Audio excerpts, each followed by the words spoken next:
Class విన్న వాళ్ళే ఉన్నారు కదా ఈరోజు? లేదు కొత్త వాళ్ళు జాయిన్ అయ్యారా?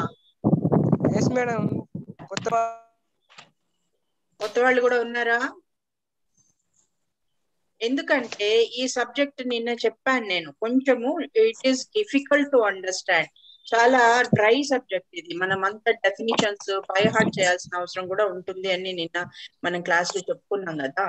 సో కంటిన్యూస్ అటెండ్ అయితే మీకు బెనిఫిట్ ఉంటుంది, లేకపోతే సగం పోర్షన్ మిస్ అయితే మీకు it will be more difficult for you to understand. So anyway, in yesterday's class what we have discussed, we have first 2 units we have completed in your MLISc first course, that is Information Communication and Society, is your course 1. Okay, in this course we have completed 2 units. The first unit is about nature of information. In this unit we have discussed the what is information, what is data, and the various concepts like what is knowledge and what is communication, what are the definitions given to these terms. What is data?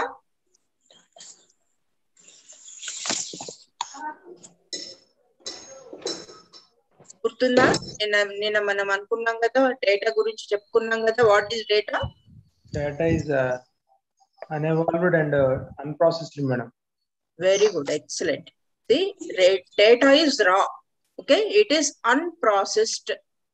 It can be a fact, it can be a figure, or it can be a measure of something, or measurement like 100 kilos or whatever is a measurement, unit of measurement. It can be any unit which does not convey any meaning. Okay, so the data, when interpreted, then it becomes information. When it is conveyed, when it is communicated, it conveys some meaning, then it becomes information. Then what is knowledge?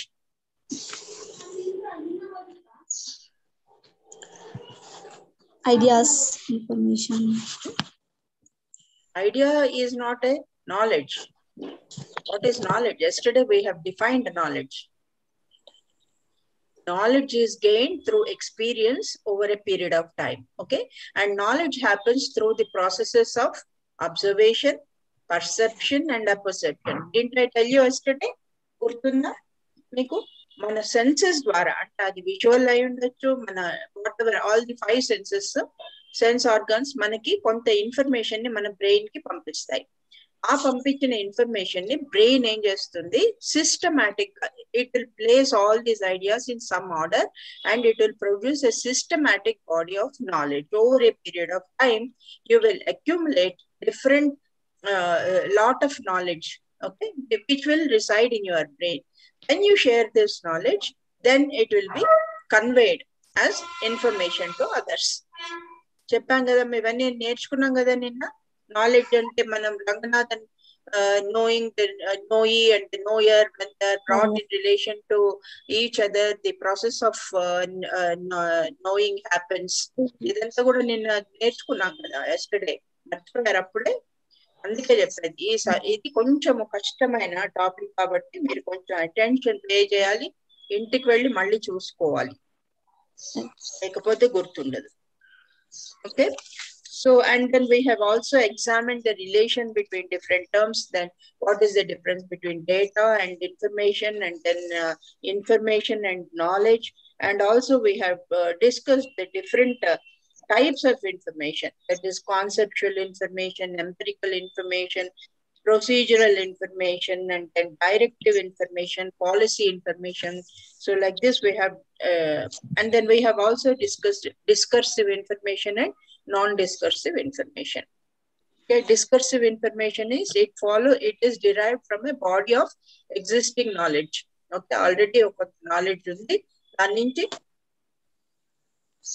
you derive discursive information and it follows top-down approach.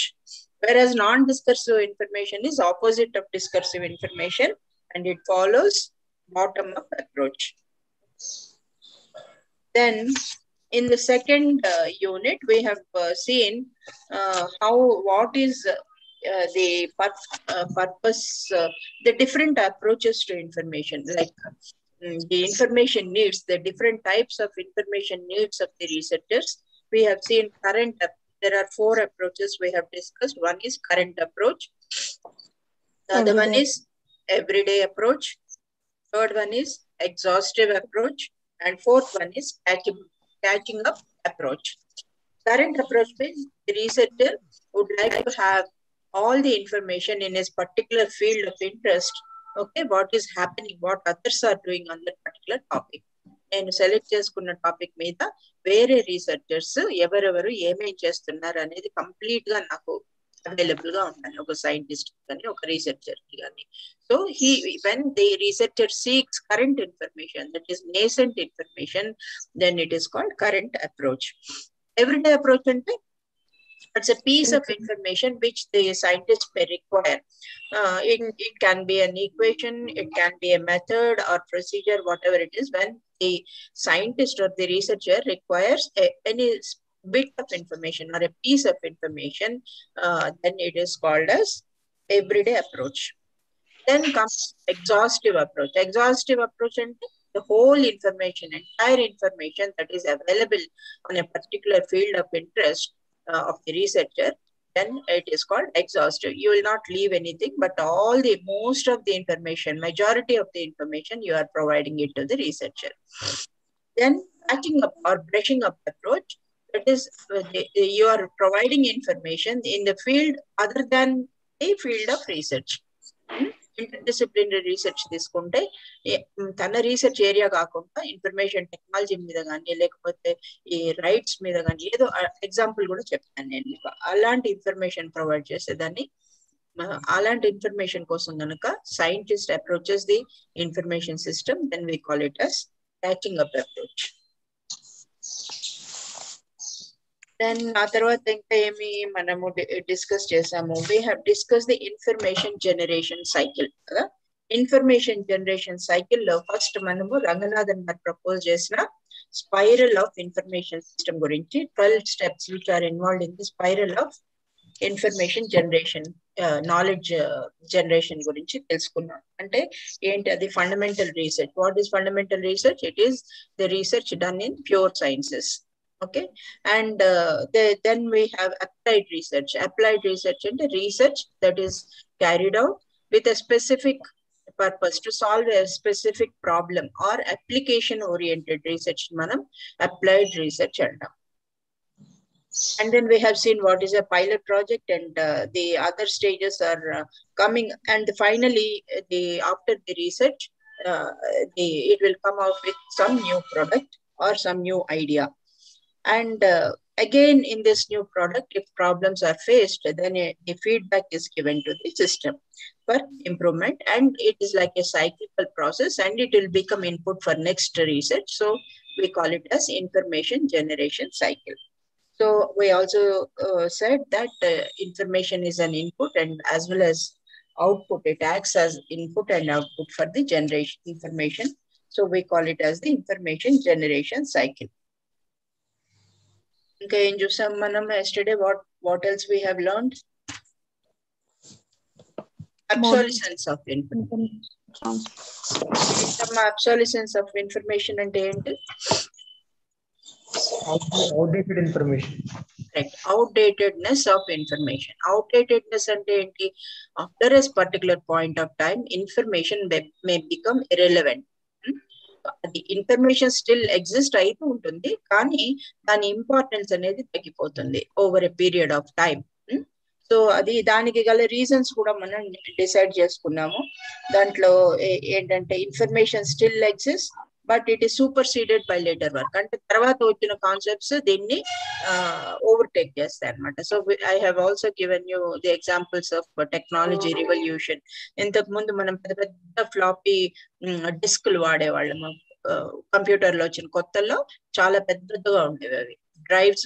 దానికి తగినట్టుగా drives కూడా పెద్దగా ఉండేవి. తర్వాత ఈ technology revolutions తోటి even they are all replaced, they are no more relevant. అవి మనకి ఇప్పుడు వాడాలన్నా కూడా దాంట్లో ఇప్పుడు మనకి ఇంతకుముందు క్యాసెట్లు ఉండేవి, మీకు గుర్తుంటే మ్యారేజెస్ అప్పుడు అన్ని క్యాసెట్ లో రికార్డ్ చేసేవాళ్ళు, రికార్డ్ చేసి ప్లే చేసి. ఇప్పుడు క్యాసెట్ రికార్డర్సే దొరకట్లేదు, క్యాసెట్ ప్లేయర్సే దొరకట్లేదు కదా. So what is the use of using these cassettes now? They are all replaced by CDs. తర్వాత ఈ సిడి టెక్నాలజీ కూడా పోయింది. ఇప్పుడు now we have digital technologies like మనకి ఇప్పుడు అంతా కూడా హార్డ్ డిస్క్ లో సేవ్ చేసుకుంటాం, లేదు గూగుల్ డ్రైవ్ లో సేవ్ చేసుకుంటాం. The technologies are replacing the previous technologies. So atlaga we have seen some 4 reasons for the why this obsolescence take place. ఇప్పుడు మన క్లాసిఫికేషన్ సిస్టమ్స్, క్యాటలాగింగ్ సిస్టమ్స్ లో కూడా చాలా చేంజెస్ వచ్చినాయి. చేంజెస్ వచ్చి అంత మెషిన్ లోనే మనం మెషిన్ రీడబుల్ క్యాటలాగ్ అంటున్నాం. సో మనం ఇంకా అది AACR2 ఇవన్నీ కూడా ఇంకా ఉన్నాయి, they are still in existence. కానీ but we're using other methods also. This is one reason. So ఇలాగ మనం కొన్ని రీజన్స్ కూడా చెప్పుకున్నాం. And also we have seen what is information explosion. Information explosion అంటే చాలా విపరీతమైన పేస్ లో, అంటే చాలా at a rapid rate the information is being increased. Okay, every previously ఇంతకు ముందు ఏం చెప్పారంటే every 15 years the information doubles అన్నారు. But now it is less than a year మనకి ఇన్ఫర్మేషన్ ఇస్ డబ్లింగ్. అంటే మనకి ఇప్పుడు ఇంటర్నెట్ వచ్చింది, there is lot of medium available and instantaneously we can publish the information on the internet కదా. So ఇంతకు ముందు publish చేయాలంటే it use to take lot of time, but now it has publishing also has become very easy. You can, as soon as your work is ready, then you can publish it on the internet. So all these factors contributed to the explosion of information. Explosion at a very, ఇప్పుడు మీరు గూగుల్లో search చేశారనుకోండి, మీకు ఏదైనా ఒక keyword తీసుకొని then you will get results in billions and millions కదా, millions లో వస్తుంది మీకు రిజల్ట్స్. బట్ అన్ని చూడగలుగుతారు మీరు? You cannot see the entire information you retrieve. Only you will be able to see first page, maximum second page or third page వరకు మీరు చూస్తారు కానీ, but the entire information you will not be able to search. That is one drawback. See, as the information is growing, the user will get frustrated. Are ఏది కావాలి ఏది అవసరం లేదు అనేది కూడా తెలియని పరిస్థితిలో ఉంటుంది. And it is difficult to search through all the documents that are retrieved. అన్నిటిని చదవాలంటే టైం సరిపోదు, ఇవి చదవడానికే టైం సరిపోదు కానీ ఇంకా రీసెర్చ్ ఏం చేస్తారు. కాబట్టి here comes the role of the libraries. So we should step into the shoes of the researcher and help them by searching the information, evaluating the information. As information specialist, మనకి తెలిసి ఉండాలి ఎలాంటి information అయితే వాళ్ళ purpose కి suit అవుతుంది, and what is authentic information. Internet లో ఎవరైనా పెట్టచ్చు, anybody can post information, but you as a librarian you should be able to know which information is authentic. Okay, so which will help the researcher. So ఇది తెలుసుకోవాల్సిన అవసరం మనకు. So this is about information explosion. ఇంతవరకు మనం నిన్న చదువుకున్నాం. So today your unit 3 is information diffusion process. Okay.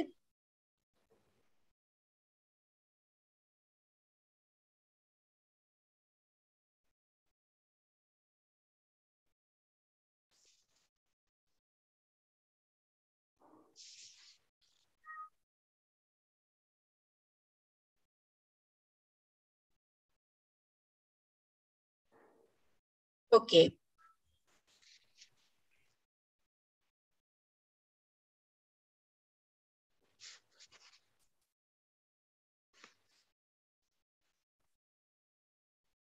I'm trying to move this. I can see. Okay. Yesterday also I mentioned lightly about diffusion. What is diffusion? Diffusion ante em ledhu. Diffusion ante it is spread of information. Okay, spread of information through time and space is called diffusion. Diffusion, what is diffusion ante? The spread of information through time and space. Why we call it time and space? Through time and space ante ఇప్పుడు ఒక కొత్త product వచ్చింది market లో. We have a new product or a new idea has come into the market. So how does it disperse through? అంటే first అది వచ్చిన కొత్తలో కొంతమంది they want to try out, say what is this product, how it works, మనకి ఏ విధంగా ఉపయోగపడుతుంది అని కొంతమంది ముందే దాన్ని అడాప్ట్ చేసుకొని then they will start using that. Okay, so after some time, many people will start using it. Once they feel that it is good. Manaki first lo vachinappudu manaki ee washing machine lo vachayi. So ee washing machine vachinappudu entamandi vaadaru ani early ga kontamandi vaaduntaru. But after as the time goes and the time pass ayipodi, many people started. Now almost all the people they are using the washing machines now. So itla the information spreads across time. It gets acceptance or over a period of time. Okay, so we call the spread of information or dispersion through time. Then spread of information through space. Space means distances. Distances ante enti? Ippudu oka invention, suppose it is invented in India. Okay, then it got popular. And then ఇండియాలో హైదరాబాద్ లో మనకి ఒక invention జరిగింది అనుకున్నాం. ఈ హైదరాబాద్ నుంచి then it will spread to other places also. Okay, so and after a period of time, the entire nation or even the other countries also, they will start using this invention. This across the space. So this diffusion has two dimensions. One is time dimension and the other one is space dimension. Okay, so the spread of information or dispersion through time and space, it is called as diffusion. So why diffusion అనే దాని గురించి మనం తెలుసుకోవడం అవసరం, అసలు మనకి ఏమైనా ఉపయోగపడుతుందా అని మనం ప్రశ్నించుకుంటే ఏంటంటే మనకి చాలా అవసరమే. డిఫ్యూజన్ అసలు ఏంటి అర్థం చేసుకోవాలి. At least you should know the concept, because being in the information profession మనకి డిఫ్యూజన్ అంటే ఏంటి and what aspects we can use this diffusion అనేది మనకి తెలిసి ఉండాలి.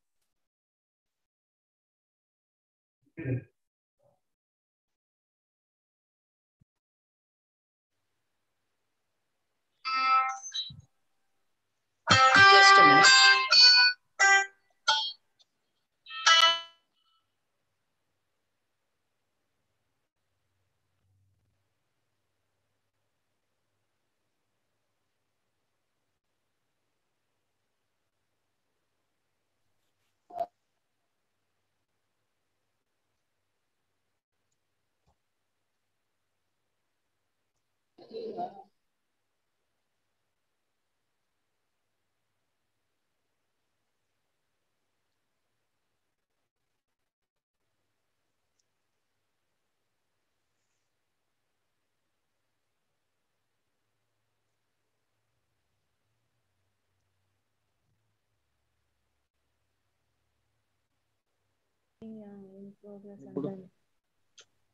ఆవిడే పోయింది అక్కడ. ఎవరికైనా అక్కడ ఏమవుతుంది, క్లాస్ అయిపోయినట్లయిపోయింది, ఇంకోటి వచ్చినాక అట్లయిపోయింది. రికార్డింగ్ ప్రోగ్రెస్ అనేది పోయింది. సెట్ చేయాలి అందరూ స్నానం చేసి.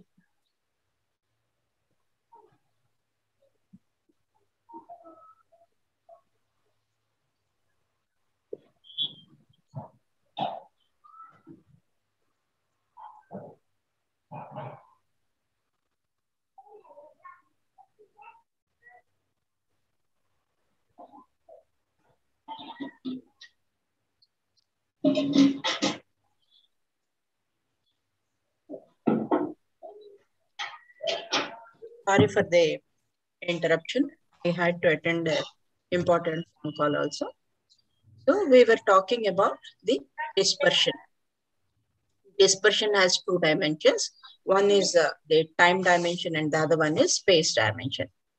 Now, dispersion is important for us. Okay, to bring about any social change or economic change, we need to know about this diffusion. Okay. Primarily, diffusion is a concept which was researched in the field of sociology.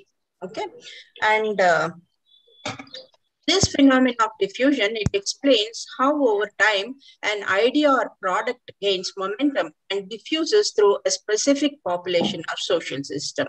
How a social system or the people or the people belonging to that social system, they adopt the new invention, they accept this new invention over a period of time. A diffusion, the process of diffusion explains this process. And after the diffusion, what is the end result of this diffusion? The end result of diffusion is that people adopt a new idea or behavior or a product. It can be a product, it can be behavior, or it can be a new idea. People start adopting it. Now we should know what is adoption. Okay, adoption is an important part of diffusion. So we should know what is adoption. Adoption means that a person does something differently than what they had previously doing or performing. So adoption means once you get to know about that project and you start accepting using that project, then you will change the way you are before using that product, you used to behave certain differently, and after adoption, you are behaving differently. Okay, is that understood? For example, you take manaki coronavirus వచ్చింది. Coronavirus రాకముందు ఎలా ఉన్నాం మనము? We were all, we never used this mask అనేది మనం అసలు వాడలేదు కదా. అండ్ మనం చేతులు కడుక్కోవడం అలవాటు, కానీ ఇంత ఫ్రీక్వెంట్ గా చేతులు కడుక్కునే వాళ్ళం కాదు. మనం ఇప్పుడు ఎవ్రీ 10 minutes ఎవ్రీ 15 minutes ఒకసారి వెళ్ళి హ్యాండ్స్ వాష్ చేసుకుంటున్నాం.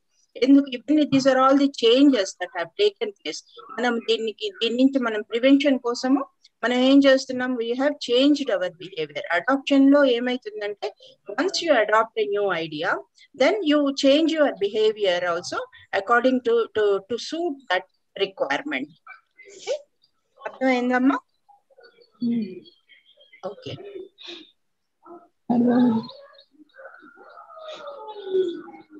మనమైతే కనబడం కదా, ఇక్కడ వీడియో ఆన్ చేస్తే వస్తుంది. మాట్లాడేది కూడా వినబడదు కదా, మాట్లాడేది వినబడుతుందా? వినిపిస్తుందమ్మా. నువ్వు మ్యూట్ లో పెట్టుకోలేదు, వినిపిస్తుంది. మ్యూట్ లో పెట్టండి, మ్యూట్ లో పెడితే వినిపించదు.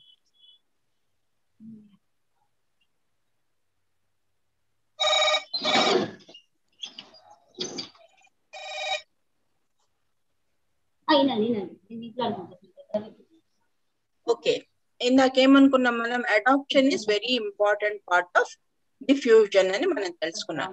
How this process of diffusion happens? ఏం స్టెప్స్ ఉన్నాయి దీంట్లో? ఈ అడాప్షన్ లో మనకి ఎన్ని స్టెప్స్ ఉన్నాయా మనం ఆలోచిస్తే, there are 5 steps we can find out. దీన్ని మీకు sometimes it comes as a short question కూడా వస్తుంది, AIETA మోడల్ అని. What is this AIETA model of adoption అంటే, ఇక్కడ దీంట్లో A అనేది first A, it stands for awareness. Okay, in the first stage of adoption, what happens is the person or the individual, he tries to know about the existence of the product, and also he will know about the benefits of that product. And as such a product exists aitundi market lo, oka product kottaga market lo kochindi ane oka awareness కలుగుతుంది first stage లో. In this process of adoption, it is the first stage in the process of adoption. Awareness is the first stage of adoption process.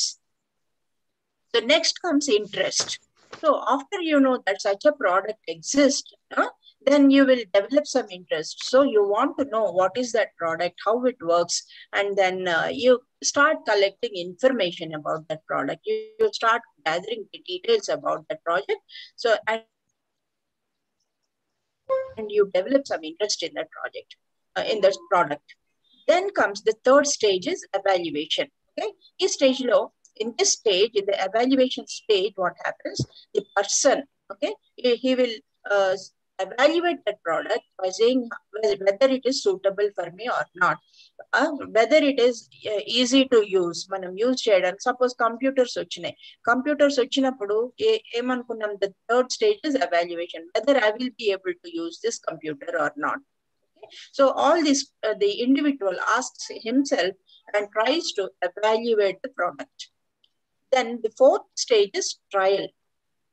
Okay, once now after these 3 stages, first the individual develops awareness, and then he will develop some interest and gather some information about the product, and then he tries to evaluate that product. And the fourth stage is trial. Trial stage, small experiments on a small scale are conducted to see whether it is, how useful it is to the person. So, and adoption stage in the fifth, last stage is last A in AIETA model. First A stands for awareness and last A stands for adoption. So here, once the individual is convinced about the benefits of the project and he convinced about the usefulness of the project, then the person will start using it on a large scale. And then it leads to satisfaction. If the person is satisfied and he will use it, he will purchase it again, or he will recommend it to others also to go for that product. Okay, so this is what is called as AIETA model. ఈ adoption అనేది ఎలా జరుగుతుంది అనేది 5 stages లో జరుగుతుంది అని చెప్పారు. The first stage is awareness. దీంట్లో ఆ ప్రోడక్ట్ గురించి ఒక కొత్త ఇన్వెన్షన్ కానీ ఒక ఐడియా కానీ దాన్ని అలాంటిది ఒకటి ఉంది అని మనకి తెలుసుకుంటాం. ఆ ఉనికిని గురించి మనకి అర్థమవుతుంది. ఆ తర్వాత దాని బెనిఫిట్స్ ఎలా ఉంటాయి అనేది కూడా మనకి తెలుస్తుంది. సెకండ్ స్టేజ్ లో మనకి దాని మీద కొంత ఇంట్రెస్ట్ డెవలప్ అయ్యి, ఆసక్తి డెవలప్ అయ్యి దాని గురించి ఇంకా కొంచెం తెలుసుకోవడానికి ప్రయత్నం జరుగుతుంది. తర్వాత మూడో స్టేజ్ లో ఇది నేను దీన్ని ఉపయోగించుకోగలుగుతానా, నాకు సులభంగా సాధ్యమవుతుందా, ఇది నాకు నా కాస్ట్ నేను అనుకున్న బడ్జెట్ లో ఇది అవైలబుల్ గా ఉందా లేదా, ఇలాంటివన్నీ కూడా మీరు ఎవాల్యుయేషన్ స్టేజ్ లో డిసైడ్ చేసుకుంటారు. తర్వాత చేసుకున్న తర్వాత మీరు ఈ 3 స్టేజ్లు కూడా ఓవర్కమ్ అయ్యి ఓకే నాకు ఇది సూటబుల్ అని మీరు అనుకున్నట్టయితే then you will go for a trial. మీరు చూద్దాం, ట్రయల్ చేసి చూద్దాం, బాగుంటే వాడచ్చు లేకపోతే లేదు అనుకుంటారు. సో ట్రయల్ లో ఏమైతుందంటే స్మాల్ స్కేల్ లో ట్రయల్ చేస్తుంటారు. చేసి then if you are convinced then you will go for last stage is adoption. Adoption lo emaitundante meeru then you will start using it more frequently or regularly, and ee ala use chesinappudu meeru if you feel that it is saving your time lepothe meeku idi chaala avasaramu, meeku mee shramanu taggistundi, itla edaina undochu. If you are convinced about these benefits then you will start using it on a large scale, and then it will lead to satisfaction also. It will lead to satisfaction of the participants, of the users. ఏమో అర్థమైంది? ఏమైనా doubts ఉన్నాయా? Doubts ఉంటే అడగచ్చు.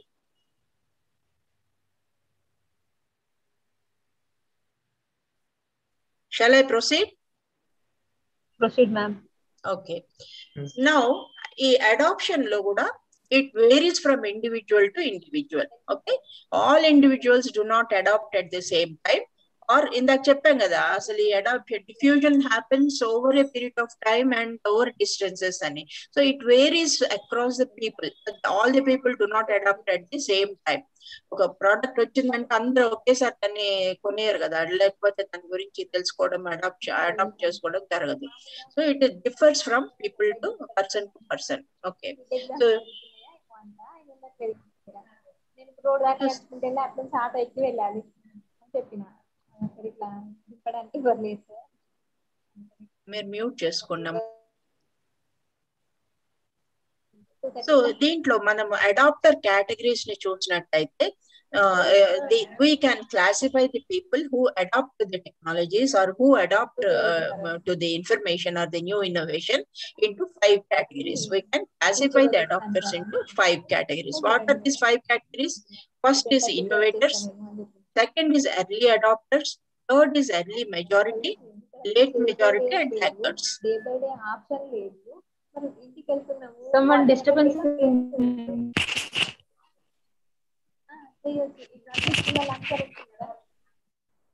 Hello Rajita, please mute yourself.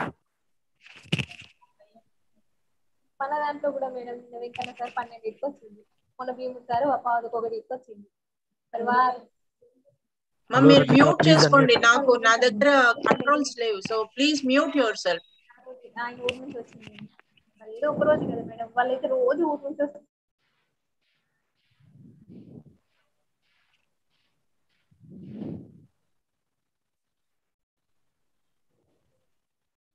Okay, so there are 5.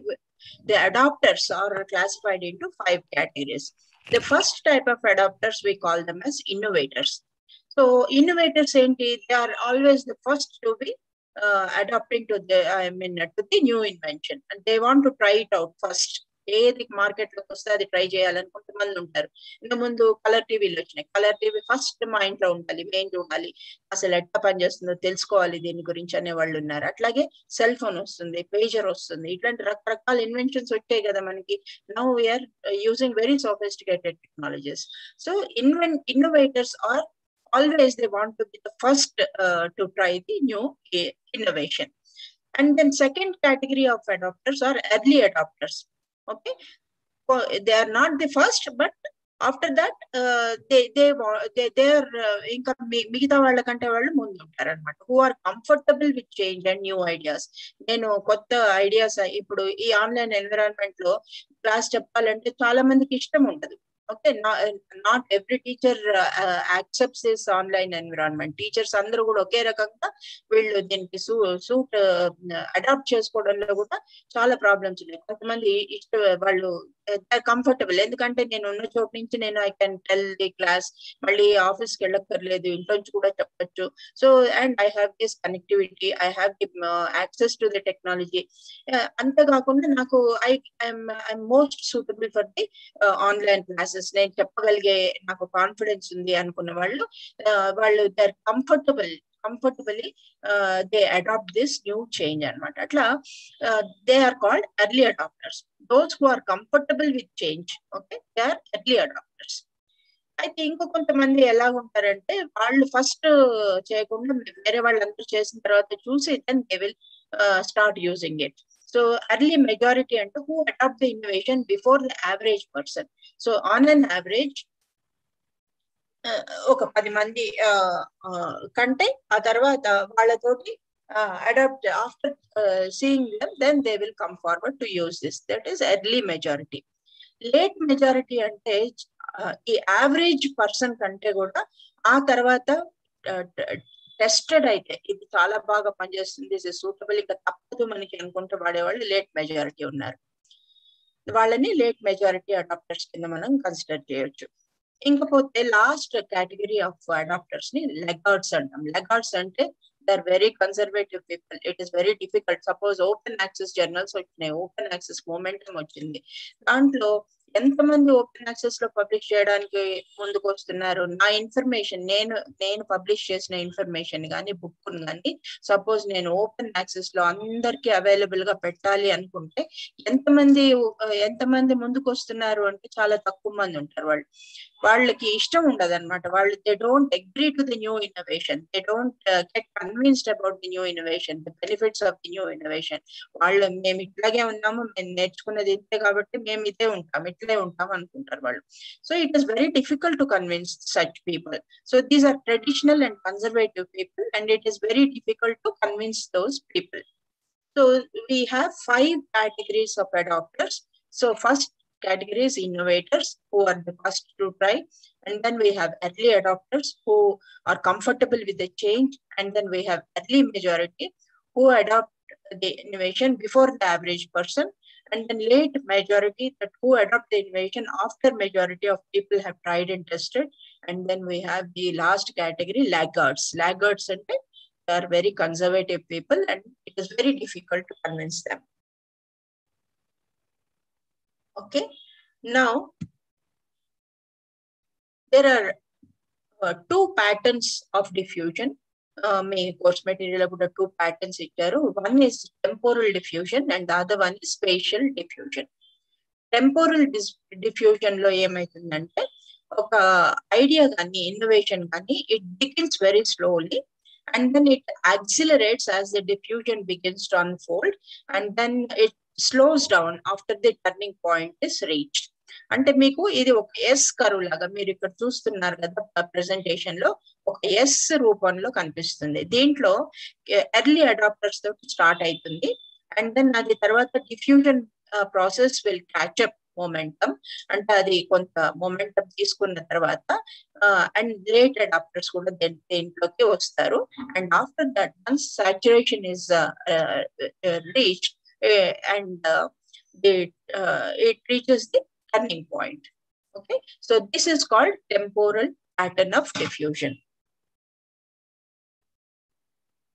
And spatial incomplete next form of pattern of diffusion is spatial pattern of diffusion. Spatial diffusion is the process by which behavior or characteristic of a landscape change as a result of what happens elsewhere. Spatial diffusion is the spread of a phenomenon over space and time from limited origins. అంటే ఈ spatial diffusion లో ఒక place లో originate అవుతుంది. ఈ problem అనేది it originates at a particular place. Suppose ఒక pandemic ఉంది, ఇట్ ఈస్ మనం చెప్తున్నాం ఇది చైనా నుంచి ఆరిజినేట్ అయిందని. సో దాని నుంచి మళ్ళీ స్ప్రెడ్ అవుతుంది to the nearby areas, to the nearby places, and then gradually it spreads across the countries. Okay, examples as I have given: spread of an epidemic, spread of epidemic, territorial expansion. కొన్ని cities అవి పెరుగుతూ పోయి వాళ్ళ borders కూడా తెలిసిపోతూ ఉంటాయి కదా, అవి కూడా మనం చాలా సార్లు చూస్తుంటాం. అంటే diffusion, this is called spatial diffusion, diffusion over the space. Spread of ideas or innovations across the space. We call it as spatial pattern of diffusion. Again, spatial diffusion, it has got two patterns. One is what is called as neighborhood effect, and the nearest source of adoption may be becomes the propagator of the information. And adoption of innovation tends to increase with distance, and the distance ఎక్కువయ్యే కొద్ది the diffusion and it says that diffusion occurs in a wave like fashion. ఒక wave లాగా, ఒక wave రూపంలో, అంటే it start అయ్యి పైకి peak point కి వచ్చి and then again it drops అన్నమాట. So as distance and time increase, the innovation waves weaken gradually. అంటే డిస్టెన్స్ టైమ్ ఇంక్రీజ్ అయ్యే కొద్దీ దీని ఇన్నోవేషన్ కూడా దాన్ని పడిపోతుంది, దాని ఇంపార్టెన్స్ తగ్గిపోతూ ఉంటుంది అనమాట. It will weaken. The waves మనకి దగ్గరకు వచ్చేటప్పటికి పెద్ద వేవ్, దూరం నుంచి సముద్రం దగ్గర నుంచి చూస్తే వేవ్స్ ఎంత పెద్ద కెరటాలు వస్తుంటాయి, అవి మళ్ళీ మనం అక్కడ పాదాల దగ్గరకు వచ్చేటప్పటికి చిన్నగా అయిపోతాయి కదా. అలాగే ఈ స్పేషియల్ డిఫ్యూజన్ లో కూడా once it starts adoption will be more, and then over a period of time it weakens. అంటే దాని ఇది కూడా తగ్గిపోతూ ఉంటుంది, దాని ఎఫెక్ట్ కానీ దాని ఇంపార్టెన్స్ కానీ తగ్గిపోతూ ఉంటుంది. This is about spatial diffusion. Spatial diffusion లో ఒకటి నైబర్హుడ్ ఎఫెక్ట్ అన్నాము. The other pattern is hierarchical effect అంటున్నాం. అంటే large metropolitan areas or the large urban places tend to adopt innovations before smaller urban. There is a hierarchy. Mundu, this diffusion happens in highly populated areas. Highly, ekkadaithe density ekku untundo, akkada larger cities lo mostly we see lot of increase in the population, also density of population. So adoption also increases. And then as you move to the urban places to smaller places, then the adoption, the pace of adoption also decreases. In hierarchical effect antunna. One is neighborhood effect and the other one is hierarchical effect. Neighborhood effect lo, as the distance increases, the impact decreases. It is like a wave anna, wave laga untundi. Madam తెలుగులో కూడా explain చేస్తారా కొంచెం? చెప్తున్నాను కదమ్మా. ఎవరబ్బా bottle కూడా mass పెట్టారు?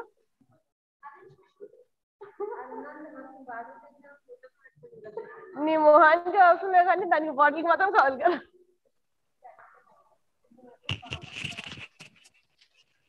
So ఇది స్లైట్లీ కాంప్లెక్స్. ఏంటి, మనకి మీరు కనుక నెట్ లో సర్చ్ చేసినట్టయితే మీకు తెలుస్తుంది అనమాట డిఫ్యూజన్ దేని కోసం వాడారు అని, ఏ ఏరియాస్ లో. ఇప్పుడు సపోజ్ ఈ కోవిడ్ వచ్చింది, ఏ పీరియడ్ లో ఎలా ఉంది Covid, during a March to April ఎలా డిఫ్యూజ్ అయింది, ఆ తర్వాత whether its effect has increased or decreased, ఏ ఏరియాలో ఏ కంట్రీలో ఎక్కువ ఉంది, ఇవన్నీ కూడా మనం డిఫ్యూజన్ స్టడీస్ ద్వారా చూడొచ్చు.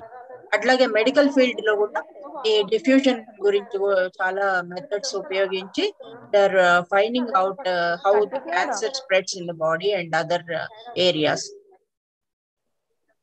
మ్యూట్ చేసుకోండి please. Jabbar please mute yourself. అలాగే కదా, ఆ పళ్ళు కూడా దీంట్లో ఆడింది. Jabbar please mute yourself. బంగారం Sai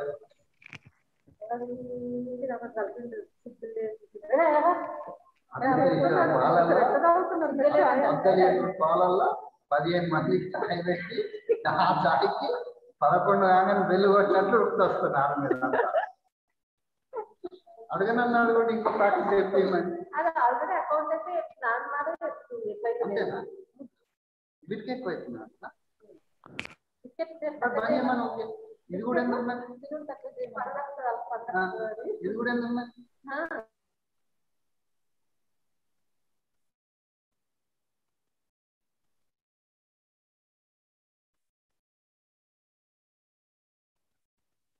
Okay, this is, I think, about your unit 3, diffusion. ఏం చదివామమ్మా మళ్ళీ ఒకసారి అర్థమైందా లేకంటే ఎక్కడైనా మీకు డిఫికల్టీ ఉంటే అడగండి నేను చెప్తాను మళ్ళీ. Diffusion, how do we define diffusion? It is spread of information through time and space is called diffusion అనుకున్నాము. And adoption is an important part of diffusion అనుకున్నాము. Adoption లో ఏమేమి స్టేజెస్ ఉంటాయి?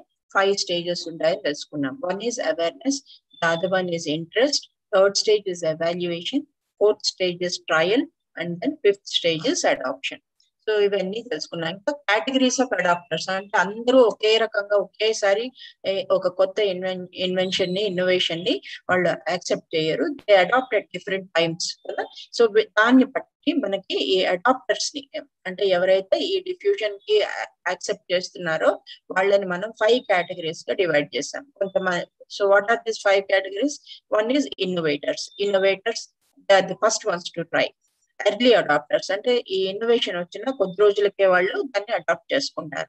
ఎర్లీ మెజారిటీ అంటే యావరేజ్ పర్సన్ కంటే ఇంకా కొంచెం ముందు చేసుకునే వాళ్ళని మనం ఎర్లీ మెజారిటీ అంటాం. అలాగే late majority and on an average ఎంతమంది చేసుకుంటారో దాని తర్వాత చేసుకునే వాళ్ళని మనము లేట్ మెజారిటీ అంటున్నాం. అట్లాగే లాగార్డ్స్. లాగార్డ్స్ అంటే they are very conservative people అనమాట. వాళ్ళు నమ్మిందే మేము అనుకున్నదే కరెక్ట్ అని అనుకుంటారు, వాదిస్తారు. అట్లాంటి కన్సర్వేటివ్ పీపుల్ ని వాళ్ళని కన్విన్స్ చేయడము it is very difficult. So ఈ రకంగా మనం 5 రకాలైనటువంటి అడాప్టర్స్ ని చూసాం. తర్వాత ఈ డిఫ్యూజన్ లో 2 రకాలైనటువంటి డిఫ్యూజన్ ప్రాసెసెస్ ఉన్నాయి. ఒకదాన్ని మనం టెంపోరల్ ప్యాటర్న్ అంటున్నాం. ఈ టెంపోరల్ ప్యాటర్న్ లో ఇది ఎస్ కర్వ్ లాగా ఉంటుంది. దీంట్లో ఇది స్టార్ట్ అయినప్పుడు ఎర్లీ అడాప్టర్స్ తోటి స్టార్ట్ అవుతుంది. తర్వాత అది వేగం పుంజుకొని తర్వాత అది డిఫ్యూజన్ ఎక్కువగా మొమెంటం గ్యాదర్ అవుతుంది, అంటే కొంచెం ఫాస్ట్ గా జరుగుతుంది. దాని తర్వాత లేట్ అడాప్టర్స్ కూడా దీంట్లోకి వస్తారు. ఇది సాచురేషన్ పాయింట్ అంటే ఎక్కువగా దీన్ని చాలా మంది అడాప్ట్ చేసేసుకోగానే అది సాచురేషన్ పాయింట్ రీచ్ అవుతుంది. సో ఇది ఎస్ షేప్ లో ఉండేదాన్ని మనం ఇది టెంపోరల్ ప్యాటర్న్ ఆఫ్ డిఫ్యూజన్ అంటున్నాం. దీన్ని సిగ్మెంట్ కర్వ్ లాగా ఉంటుంది అనమాట. దీని గ్రాఫ్ లో ప్లాట్ చేసినట్టయితే మనకు తెలుస్తుంది. తర్వాత ఈ స్పేషల్ టెంపోరల్ ప్యాటర్న్ తర్వాత ఇంకో నెక్స్ట్ ప్యాటర్న్ ఇది స్పేషియల్ ప్యాటర్న్. స్పేషియల్ ప్యాటర్న్ అని ఎందుకు అంటున్నామంటే ఇది it is spread over space అంటే కొంత డిస్టెన్సెస్ ని బట్టి కూడా మనం చూస్తున్నాం కాబట్టి డిఫ్యూజన్ ఎలా జరుగుతుంది అని అనుకున్నప్పుడు దాన్ని మనం స్పేషియల్ ప్యాటర్న్ ఆఫ్ డిఫ్యూజన్ అంటాం. అంటే ప్రతి ఒక్క invention it will originate in certain place కదా. ఒక సర్టెన్ ప్లేస్ లో ఒక ఇన్వెన్షన్ కనుక్కున్నప్పుడు ఆ ప్లేస్ నుంచి మిగతా ప్లేసెస్ కి ఎలా డిఫ్యూజ్ అవుతుంది, ఈ ఐడియాని మిగతా వాళ్ళు ఎలా రిసీవ్ చేసుకుంటున్నారు, ఎలా అడాప్ట్ చేసుకుంటున్నారు అనేది కనుక స్టడీ చేస్తే దాన్ని మనం స్పేషియల్ ప్యాటర్న్ ఆఫ్ డిఫ్యూజన్ అంటున్నాం. సో ఫర్ ఎగ్జాంపుల్ ఎపిడమిక్ ఉంది, స్ప్రెడ్ ఆఫ్ ఎపిడమిక్. ఇది ఒక చోట స్టార్ట్ అయ్యి మిగతా చోట్లకి ఎట్లా స్ప్రెడ్ అయింది అనేది స్టడీ చేస్తున్నాం. సపోజ్ మన COVID-19 ఉన్నప్పుడు అది ఏ పీరియడ్ లో ఎక్కువగా ఉంది, ఏ కంట్రీలో ఎక్కువగా ఉంది, ఎలా స్ప్రెడ్ అయింది, ఎవరి ద్వారా స్ప్రెడ్ అయింది, who are the agents of this spread, ఇవన్నీ కనుక మనం స్టడీ చేసినట్టయితే దాన్ని మనం స్పేషియల్ ప్యాటర్న్ ఆఫ్ డిఫ్యూజన్ గా చెప్పుకోవచ్చు. అది స్పేషియల్ ప్యాటర్న్ మళ్ళీ 2 రకాలుగా ఉంటుంది. ఒకదాన్ని మనం నైబర్హుడ్ ఎఫెక్ట్ అంటాం. నైబర్హుడ్ అంటే మన పక్కన ఉండే వాళ్ళని మన నైబర్స్ అంటాం కదా. అలాగే ఇప్పుడు ఒక ప్లేస్ లో పుట్టినప్పుడు ఏదైనా ఒక ఇన్వెన్షన్ వచ్చినప్పుడు అది మిగతా పక్కన ఉండే దానికి ఎక్కువగా అడాప్ట్ చేసుకుంటారు. చైనాలో మనం ఇది ఆరిజినేట్ అయింది అనుకుంటే దాని పక్కన ఏషియన్ కంట్రీస్ కి ఇది ముందు స్ప్రెడ్ అవుతుందని మనం అనుకోవచ్చు అనమాట. అట్లాగా ఇది అంటే not necessary, I'm just giving you an example. It need not be epidemic only, it can B any invention or any incident. Okay, adoption of innovation tends to increase with distance. అంటే distance increase అయ్యే కొద్దీ ఇది weaken అవుతుంది అనమాట. ఒక wave లాగా, అంటే ఒక కెరటం లాగా స్టార్ట్ అవుతుంది. స్టార్ట్ అయ్యి అది పైకి వెళ్తుంది. పైకి వెళ్ళిన తర్వాత మళ్ళీ దూరం పెరిగే కొద్దీ అది వీకెన్ అవుతూ ఉంటుంది. అది గ్రాడ్యువల్ గా డిస్టెన్స్ తోటి వీకెన్ అవుతూ ఉంటుంది. దాన్ని మనము నైబర్హుడ్ ఎఫెక్ట్ అంటున్నాం. అంటే ప్రాక్సిమిటీని బట్టి, మనకి దగ్గర దూరమా అనే దాన్ని బట్టి మనము నైబర్హుడ్ ఎఫెక్ట్ అనేది డిసైడ్ అవుతుంది. తర్వాత ఇంకొక మెథడ్ ఏంటంటే స్పేషియల్ డిస్ట్రిబ్యూషన్. డిస్టెన్స్, ముఖ్యంగా డిస్టెన్స్ ఆధారంగా చేసుకునేది హైయరార్కికల్ ఎఫెక్ట్ అని కూడా అంటున్నాం. అంటే ఇప్పుడు అంటే మనం హైయరార్కీ అంటే ఏమొస్తుంది, పైన టాప్ లెవెల్ నుంచి బాటమ్ లెవెల్ వరకు డిఫరెంట్ స్టేజెస్ ఉంటాయి కదా. అలాగే ఈ అడాప్షన్ ఇన్నోవేషన్ ఎట్లా జరుగుతుందంటే ముందు అర్బన్ ఏరియాస్, మెట్రోపాలిటన్ సిటీస్ లో, తర్వాత అర్బన్ ఏరియాస్ లో, తర్వాత అర్బన్ ఏరియాస్ లో కూడా ఇంకా స్మాలర్ అర్బన్ ప్లేసెస్, ఇంకా చిన్న చిన్న టౌన్స్ అలాంటి వాటిల్లో, ఆ తర్వాత then it percolates to villages, then ఆ విలేజెస్ నుంచి మళ్ళీ కిందకి, అట్లా రూరల్ ఏరియాస్. అట్లా మనకి there is we can see a hierarchy in the diffusion అనమాట. సో ఎక్కువగా మనము ఒక ఇన్వెన్షన్ కొత్తగా వచ్చినప్పుడు అది ఎక్కువగా మెట్రోపాలిటన్ సిటీస్ లో కానీ, తర్వాత లార్జర్ సిటీస్ లో ఎక్కువగా దాన్ని, ఎందుకంటే అక్కడ పాపులేషన్ డెన్సిటీ కూడా ఎక్కువ ఉంటుంది కాబట్టి అక్కడ ఈ అడాప్షన్ డిఫ్యూజన్ ఎక్కువగా ఉంటుంది. అండ్ గ్రాడ్యువల్లీ ఇట్ మిగతా అది తక్కువగా ఉంటుంది డిఫ్యూజన్ అని మనం తెలుసుకుంటే, దాన్ని ఈ టైప్ ఆఫ్ డిఫ్యూజన్ ని మనం హైయరార్కికల్ డిఫ్యూజన్ అంటున్నాం. And then there are 5 models of diffusion which are discussed in your course material. కానీ ఇవన్నీ పెద్దగా మీకు దీని నుంచి ప్రశ్న రాకపోవచ్చు. అయితే వింటేజ్ మోడల్ అనేది మాత్రం షార్ట్ క్వశ్చన్ లో వస్తూ ఉంది, లాస్ట్ ఎప్పుడైనా అడుగుతూ ఉన్నారు. సో దీంట్లో వింటేజ్ మోడల్ లో ఏంటంటే old one is replaced by the new invention when operational cost exceeds. ఇప్పుడు మనకి ఒక మెషిన్ పాతగా అయిపోయిన తర్వాత దాని ఆపరేషనల్ కాస్ట్లు చాలా ఎక్కువ అవుతున్నాయి. నాకు దాని రిపేర్లకు కానీ, దాని వల్ల కరెంట్ ఎక్కువ కన్స్యూమ్ అవుతుంది అనుకోండి. ఫర్ ఎగ్జాంపుల్ ఒక పాత వాషింగ్ మెషిన్ ఉంది, అయితే అది మాటికి రిపేర్లు వస్తుంది. అది రిపేర్ వచ్చినప్పుడల్లా నేను కొంత అమౌంట్ స్పెండ్ చేయాలి కదా దాన్ని రిపేర్ చేయడానికి. అట్లాగే లేకపోతే దానివల్ల కరెంట్ ఎక్కువ ఖర్చు అవుతుంది. ఈ ఆపరేషనల్ కాస్ట్లు ఎక్కువ అయిపోయినప్పుడు ఏం చేస్తాము, మనం ఇదొద్దు అని తీసేసి కొత్త ఇన్వెన్షన్ ఏదైతే వస్తుందో దాన్ని పెట్టుకుంటాం. ఇంకా బెటర్ మోడల్ ని మనం go for the better model అనమాట. అట్లాగా ఈ వింటేజ్ మోడల్ అని ఏం చెప్తుందంటే old model is replaced by the new invention and operational cost exceeds అంటుంది. అంతే, ఇది ఏమి మనము దాని గురించి పెద్దగా భయపడాల్సిన, పేర్లను చూసి మీరు భయపడే పని లేదు. These are the different models. అసలు యాక్చువల్ గా ఇదంతా కమ్యూనికేషన్ లో పార్ట్ ఆఫ్ దిస్ డిఫ్యూజన్. ఇవన్నీ కూడా కమ్యూనికేషన్, మ్యాథమెటిక్స్, వీటిల్లో ఎక్కువగా ఈ ఈక్వేషన్స్ డిరైవ్ చేయడం ఇవన్నీ కూడా మీకు అడ్వాన్స్డ్ గా ఉంటుంది. సో మనకి ఇన్ఫర్మేషన్ కి సంబంధించినంత వరకు మనం బేసిక్ నాలెడ్జ్ ఉంటే మనకి సరిపోతుంది కాబట్టి, so you just know about this models. There are epidemic model ఉంది, తర్వాత economic theory model, stock adjustment model, vintage model and information diffusion theory. ఈ థియరీ గురించి మనం నెక్స్ట్ తెలుసుకుంటాం. నెక్స్ట్ యూనిట్ లో కొంత చదువుతాను దీని గురించి. ఓకే అమ్మా, is it clear to you? Unit 3. Yes, ma'am. Okay, shall we proceed to the next unit? Okay, ma'am. Thank you.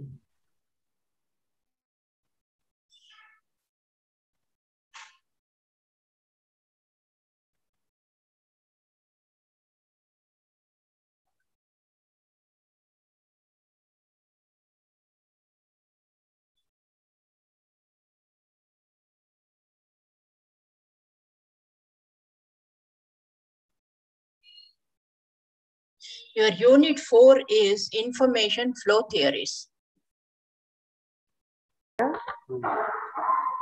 దీంట్లో మీకు ఒక ఇంపార్టెంట్ మోడల్ మీరు చదువుకుంటారు, అదేంటంటే Shannon and beaver model of communication. It is very very important. So మీకు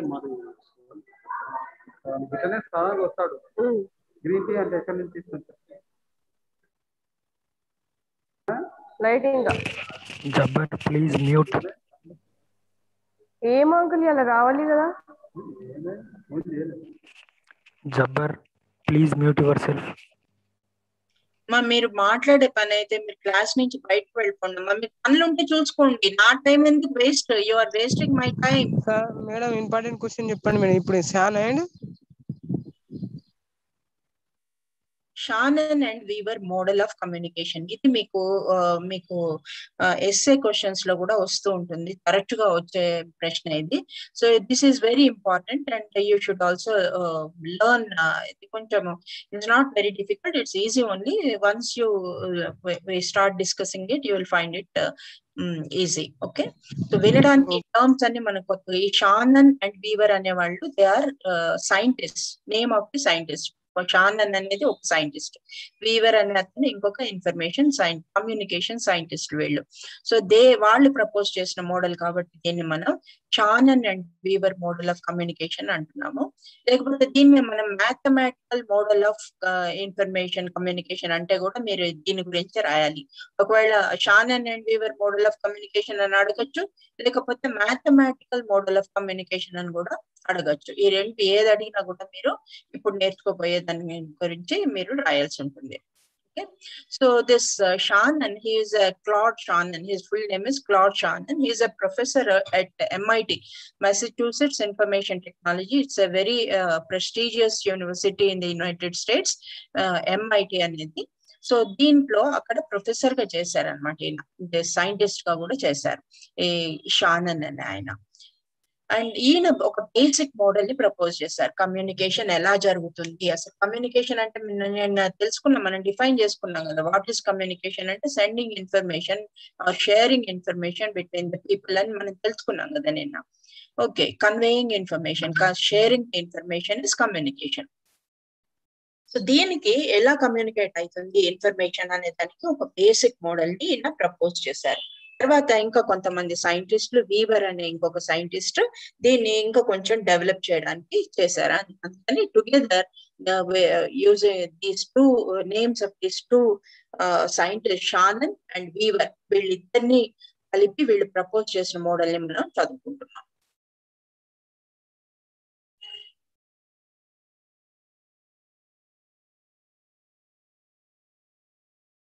అసలు model అంటే ఏంటి? మన మోడల్ అంటే మనకు తెలుసు కదా, అసలు దాని గురించి పెద్దగా ఎక్స్ప్లెయిన్ చేయాల్సిన అవసరం లేదు. మోడల్ అంటే it's a smaller representation of the larger whole. అంటే మనము ఫస్ట్ ఇల్లు కట్టాలనుకుంటే ఒక మోడల్ చూసుకుంటాం, మోడల్ చూసుకొని దాన్ని ఎట్లా వేసుకుంటే, లేదు మనం ఏదైనా ఒక మోడల్ ని చూసినట్టయితే ఇట్ విల్ ఒక మోడల్ హౌస్ ని చూసాం అనుకోండి, then we will exactly know what will be the shape of the house, how many bedrooms are there, how many kitchen is to which side, ఇది ఎటు ఫేస్ చేస్తుంది, ఇవన్నీ కూడా మనకి తెలిసిపోతుంది. అట్లాగే ఒక model is a smaller representation, simplified representation of bigger larger theory. And it helps us to think systematically, and it helps us to visualize in reality ఇది ఎలా ఉంటుంది, ఏ స్ట్రక్చర్ ఎలా ఉంటుందని మనం విజువలైజ్ చేసుకోవడానికి మనకి ఉపయోగపడుతుంది మోడల్ అనేది. So this is the model of Shannon and Weaver model of communication. చూడగలుగుతున్నారు కదా. సో దీన్నే మనం మ్యాథమెటికల్ థియరీ ఆఫ్ కమ్యూనికేషన్ అంటున్నాం. దీంట్లో what are the components you can see. First it is starting with the information source. Okay, then it is going to a transmitter, then there is a channel. Okay, and from the channel it goes to the receiver, and from the receiver it reaches the destination. Okay, it's very simple to understand. దీంట్లో ఏమైతుంది, there is a source and there is a destination. ఒకవైపు source ఉంటుంది, source is the place where the message originates, and destination is the place where the message ultimately reaches. Okay, ఈ రెండింటి మధ్య మనకి transmitter, channel and receiver ఉంది. So దీంట్లో మనకి noise కూడా ఉంది. ఇందాక మనం మ్యూట్ చేయకుండా ఉంటే అదంతా నాయిసే కదా మనకు వచ్చేది. ఇప్పుడు ఇక్కడ మన క్లాస్ రూమ్ సిచ్యువేషన్ తీసుకుంటే here source is myself. Okay, I am giving you the content, I am giving you, passing on some information to the group, is it not? So and then destination is the students. Okay, at different places, you are located at different places and you are receiving the message I am delivering, I am conveying. నేను convey చేసిన message ని మీరు, ఈ మధ్యలో వచ్చేదంతా noise. మనకి అందరూ mute చేసుకోకుండా ఉన్నారు కదా చాలా మంది, అదంతా మనకి noise. Is that clear? It's very simple to understand. ఇప్పుడు మనం ఒక్కొక్క కాంపోనెంట్ గురించి కొంచెం డీటెయిల్ గా చదువుదాం అంతే.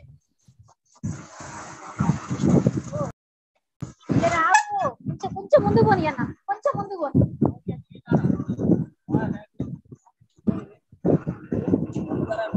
Again, noise. కొంచెం Realme, please mute.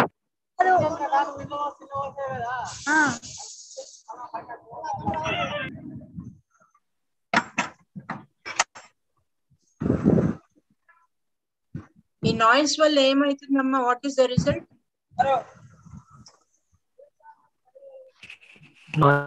Disturbance of class.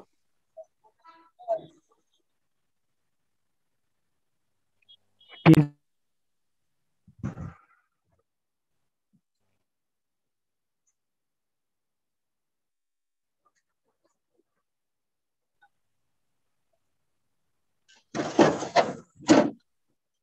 మీరు ఏమైనా కన్వే చేయాలనుకుంటే అన్మ్యూట్ చేసుకోవద్దు, ఈ చార్ట్ లో కన్వే చేయండి అమ్మా. చార్ట్ లో టైప్ చేస్తే నాకు ఇక్కడ కనిపిస్తుంది.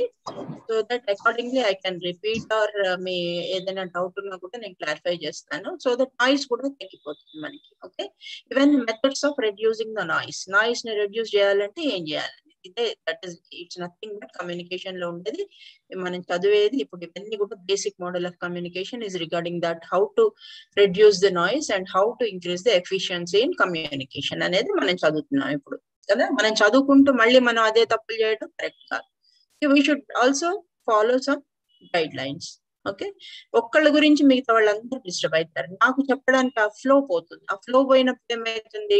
ఇంటరప్షన్ వస్తుంది. ఇంటరప్షన్ వస్తే the content cannot be communicated efficiently. Okay, so now ఇందాక మనం చూసాం కదా, ఏం చూసామో, there is a source, there is a destination. In between the source and destination there are other channels, receiver, ఇవన్నీ ఉన్నాయి కదా. వీటన్నిటి గురించి కొంచెం బ్రీఫ్ గా మనం చూద్దాం ఏంటి అనేది, ఈచ్ ఆఫ్ దిస్ కాంపోనెంట్స్ గురించి. సో సోర్స్ అంటే communication process begins with the source selecting the messages to convey. అంటే ఇప్పుడు నేను సపోజ్ నేను ఐఎమ్ ది సోర్స్. ఓకే, ఈ క్లాస్ రూమ్ లో నేను సోర్స్. నేను మీకు ఏం కంటెంట్ ఇవ్వాలి, ఎంత వరకు ఇవ్వాలి, ఎంత చెప్పచ్చు, ఎంత చెప్పకూడదు, ఇవన్నీ కూడా నేను డిసైడ్ చేసుకుంటా. I'm the decider. So what content should I select అనేది. So I have lot of content. Internet లో చాలా కంటెంట్ ఉంది, ఇంకా చాలా పుస్తకాలు ఉన్నాయి. There are equations, mathematical equations for explaining this information theory. కానీ హౌ బెస్ట్, మనకి ఎంతవరకు నాలెడ్జ్ అవసరమో అంతవరకే తీసుకోవాలి. బికాస్ అన్ని మనకి ఈక్వేషన్స్ అవన్నీ కూడా ఇప్పుడు అవసరం లేదు. ఎంతవరకు అవసరమో we should only select. So the source begins the communication by selecting a message. What message to convey? Source is the decision maker. I have lot of information, lot of choices, but I will decide what to tell and what not to tell, what messages to select and what messages I should reject. And it depends on the source. Source is the decider. Source decides which message to send. Out of all the possible messages, source selects the message that is to be communicated. The message can be in the form of spoken or written word, music note, it can be a picture, it can be a symbol or body movements, facial expression, so on and so forth. So the message can be not only word of mouth. Manam a communication lo entante, it is not only word of mouth, you can also communicate by using gestures, facial expressions. ఇప్పుడు నేను ఇలా తల పట్టుకొని కూర్చున్నాను అనుకోండి, does it convey anything? ఇట్లా మీకు నేను తల ఇట్లా పట్టుకొని కూర్చొని ఉంటే ఏంటి అర్థం? That means I'm not happy with your class అని మీకు అర్థమవుతుంది కదా. మీరు చాలా ఎంత చెప్పినా మీరు వినిపించుకోవట్లేదు, నేను ఎంత మొత్తున్నా మీకు అర్థం కావటం లేదు, యు ఆర్ డిస్టర్బింగ్ మీ అంటే. So that means the communication, the message, it need not be the word of the mouth, but you can also use as well pictures, symbols, signals, body movements, facial expressions. All this can become the part of your message. Okay, so this is about the source.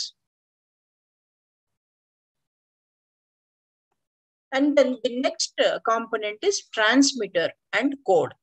Okay, the transmitter transforms the message into electrical current in the form of signals. ఇప్పుడు నేను చెప్తూ ఉంటే నేను చెప్పిన మాట్లాడినవన్నీ కూడా sound waves నుంచి దానికి convert అయ్యి దాని డిజిటల్ మీడియం లోకి కన్వర్ట్ అయ్యి and it is delivered to the recipient. మీ దగ్గరకు వచ్చేటప్పటికి మళ్ళీ ఒరిజినల్ గా నేను ఏం చెప్తున్నానో అదే మీకు డెలివరీ అవుతుంది అనమాట. But in between there is a transmitter which translates నేను చెప్పిన దాన్ని సౌండ్ వేవ్స్ నుంచి గ్రాస్ప్ చేసి దాన్ని శాటిలైట్ లో నుంచి తీసుకొని మళ్ళీ దాన్ని డీకోడ్ చేసి మీకు అందిస్తుంది అనమాట సిస్టమ్ ని. So this is what the function of a transmitter. Transmitter ఏం చేస్తుంది, it receives a message from the source and then it converts into the different signals in the form of electromagnetic magnetic waves or sound waves or whatever, and then again at the end of the receiver it will again reconvert it and deliver it to the recipient destination ki istundi.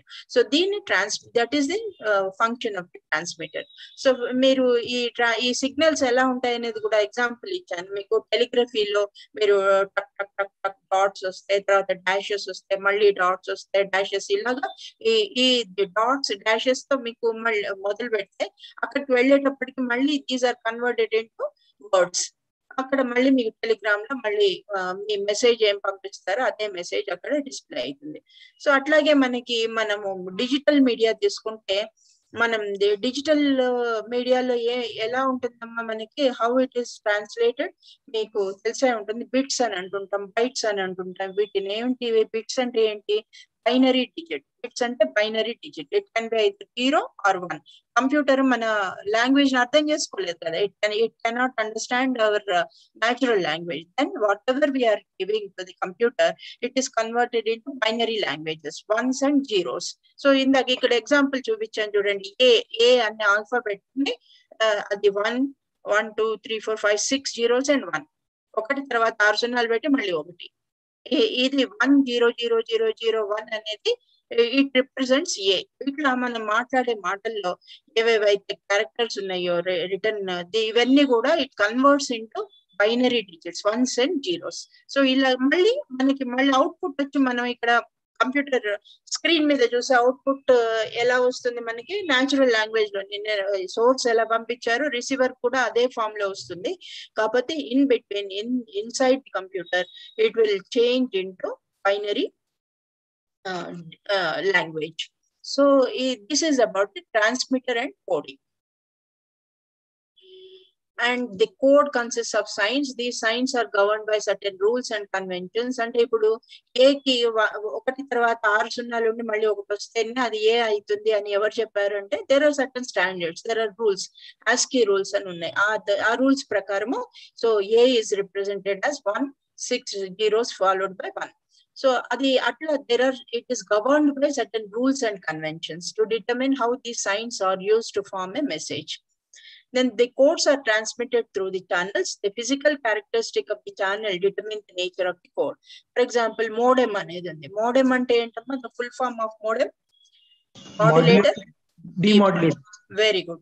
So it accepts digital signals. Some channels accept a message re-encoded into secondary codes such as braille, handwriting, printing, etc. Channel మీద కూడా depend అయ్యి code అనేది it also depends on the type of channel in which it is passed, it is conveyed. So the second component is transmitter and code. The third component is the channel. Channel ante enti, it is a medium. And the channel is a physical medium by which the signal is transmitted from the transmitter నుంచి receiver కి వెళ్తుంది signal. First source నుంచి message emanate అవుతుంది, అంటే అక్కడ create అవుతుంది. Create అయిన తర్వాత ట్రాన్స్మిటర్ దగ్గరికి వెళ్ళి it will change its form కదా, అది డిఫరెంట్ సిగ్నల్స్ గా మారిపోతుంది. అప్పుడు అక్కడ సిగ్నల్స్ గా మారిన తర్వాత దాన్ని రిసీవర్ కి చేరే లోపల యూ నీడ్ ఎ ఛానల్. ఆ ఛానల్ ద్వారా రిసీవర్ కి వెళ్తుంది. So this channel it may be electrical channel, it may be mechanical are it may be human also. So light waves, sound waves, telephone cables ఇవన్నీ కూడా channels కి examples. తర్వాత అలాగే మనము channels can have capacity. Okay, ఇందాక మనం అనుకున్నట్టు bits అనుకున్నాం కదా, ఇప్పుడు ఇంటర్నెట్ స్పీడ్ అనుకున్నాం అనుకోండి, మనం ఎలా ఎక్స్ప్రెస్ చేస్తాము, 100 MB నో లేదా 200 MB నో అంటాం. ఎంబీ అంటే మెగాబైట్స్ అని. సో ఇట్లాగా it will have a capacity. దానికి ఎంత మాక్సిమం కెపాసిటీ ఎంత ఉంది, మినిమం కెపాసిటీ ఎంత ఉంది అనేది కూడా మనం ఈ ఛానల్ కి ఒక కెపాసిటీ కూడా ఉంటుంది. The capacity is determined by the space available with in that media. The proportion of the channel capacity decides coding efficiency. మన కోడింగ్ ఎంత ఎఫిషియెంట్ గా జరుగుతుంది, మనకి ఇంటరప్షన్ లేకుండా క్లాస్ జరిగింది అనుకోండి, ఎక్కడ కట్ అయిపోకుండా ఉంది అనుకోండి, అప్పుడు say that we have good internet capacity is very good. Manaki chaala efficient ga manaki we are able to transmit the information from the source to the receiver. So it depends on the capacity of the channel. What is the fourth component of this information system? Receiver. So once the encoded message is received, the receiver reconstructs the message from the signals. Manam signals indaga dotlu, dashlu, lekapothe zeros, ones lo vachindani manam anukunnam kada oka code prakaranga transmit cheyabadindani. Ala transmit cheyabadina signals again it is recoded into the language of the message. Original ga message ela undo malli danni alla construct chestundi annamata. The receiver changes the transmitted signal back into a message and passes it down to the destination. So final component of the last component into destination. Destination is the person or thing for whom the message is. ఈ message ఎవరికైతే ఉద్దేశింపబడిందో దాన్ని destination అంటాం. A system to make corrections in the operation of the communication is called feedback. మళ్ళీ ఈ destination ఏం చేస్తుంది, ఎంతవరకు ఆ ఇన్ఫర్మేషన్ ఉపయోగించుకొని ఎంతవరకు తనకి పనికి వచ్చింది అనే దాని గురించి, ఇన్ఫర్మేషన్ యూస్ఫుల్ గా ఉంది అనే దాని గురించి it will give back a signal. So that is called as feedback. Okay, అర్థమైందమ్మా? What are the different components of this mathematical model of information? It's very simple to understand. ఒక పక్కన source ఉంటారు, ఇంకో పక్కన డెస్టినేషన్ ఉంటారు. Source దగ్గర నుంచి message origin అవుతుంది. అలా ఆరిజిన్ అయిన message it will B translated into code which is convey which is done by the transmitter. ఈ ట్రాన్స్మిటర్ దీని కోడ్ లో కన్వర్ట్ చేసిన తర్వాత దాన్ని ఛానల్ కి వెళ్తుంది. ఆ ఛానల్ కెపాసిటీ కూడా it will decide the efficiency of the transmission. తర్వాత ఈ ఛానల్ ద్వారా then it will go to the receiver, and then receiver మళ్ళీ రిసీవర్ ఏం చేస్తుందంటే ఇట్ విల్ అగైన్ డీకోడ్ చేస్తుంది. ఆ కోడ్ రూపంలో వచ్చిన మెసేజ్ ని మళ్ళీ డీకోడ్ చేసి దాన్ని మళ్ళీ డెస్టినేషన్ కి పంపిస్తుంది. It reaches the destination.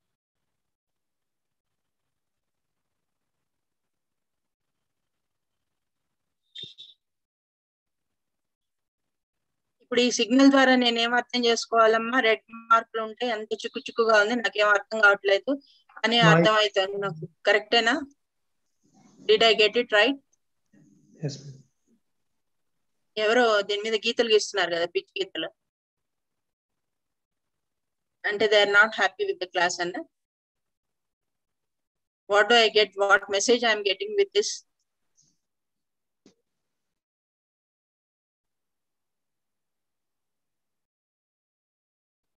మీకు హ్యాపీగా లేకపోతే యూ కెన్ గో. వదిలేద్దామా క్లాస్, ఇక్కడ స్టాప్ చేద్దామా? Or you want to continue? మీరు చదువుకుంటారా? మీరు చదువుకోగలుగుతారా? లేదు మేడం, క్లాస్ చెప్పండి మేడం. ఎవరికి ఇస్తున్నారో తెలియట్లేదు మేడం.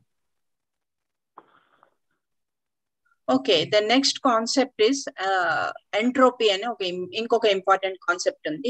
ఇవన్నీ కూడా these are all part of mathematical theory of communication లోనే this is also a part. Entropy అనేది మీకు చాలా సార్లు మీకు షార్ట్ నోట్స్ లో వస్తుంది, వాట్ ఈస్ ఎంట్రోపీ అని.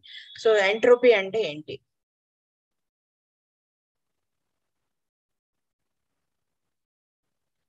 ఎంట్రోపీ అంటే it is nothing but uncertainty. Uncertainty involved in the variables possible outcome. So the information value of ఏంటో నేను చదవలేకపోతున్నాను ఈ పిచ్చి గీతలతోటి.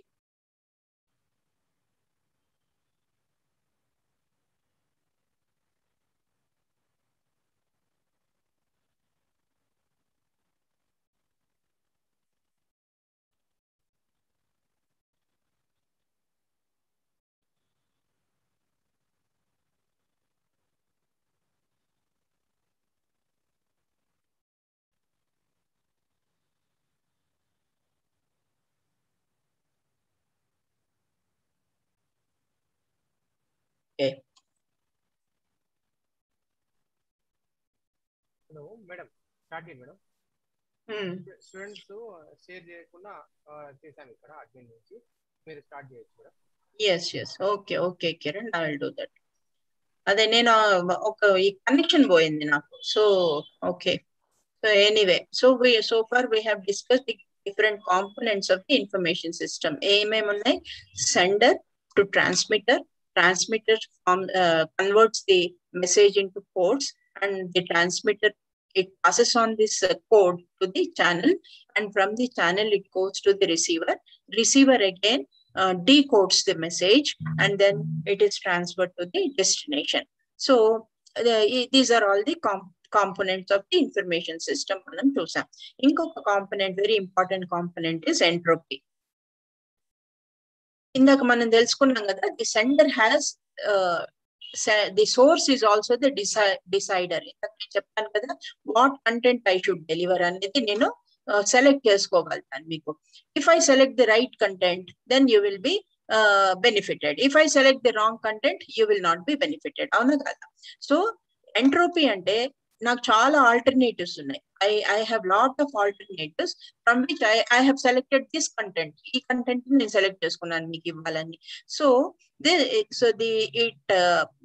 efficiency of communication depends on the choice made by the source.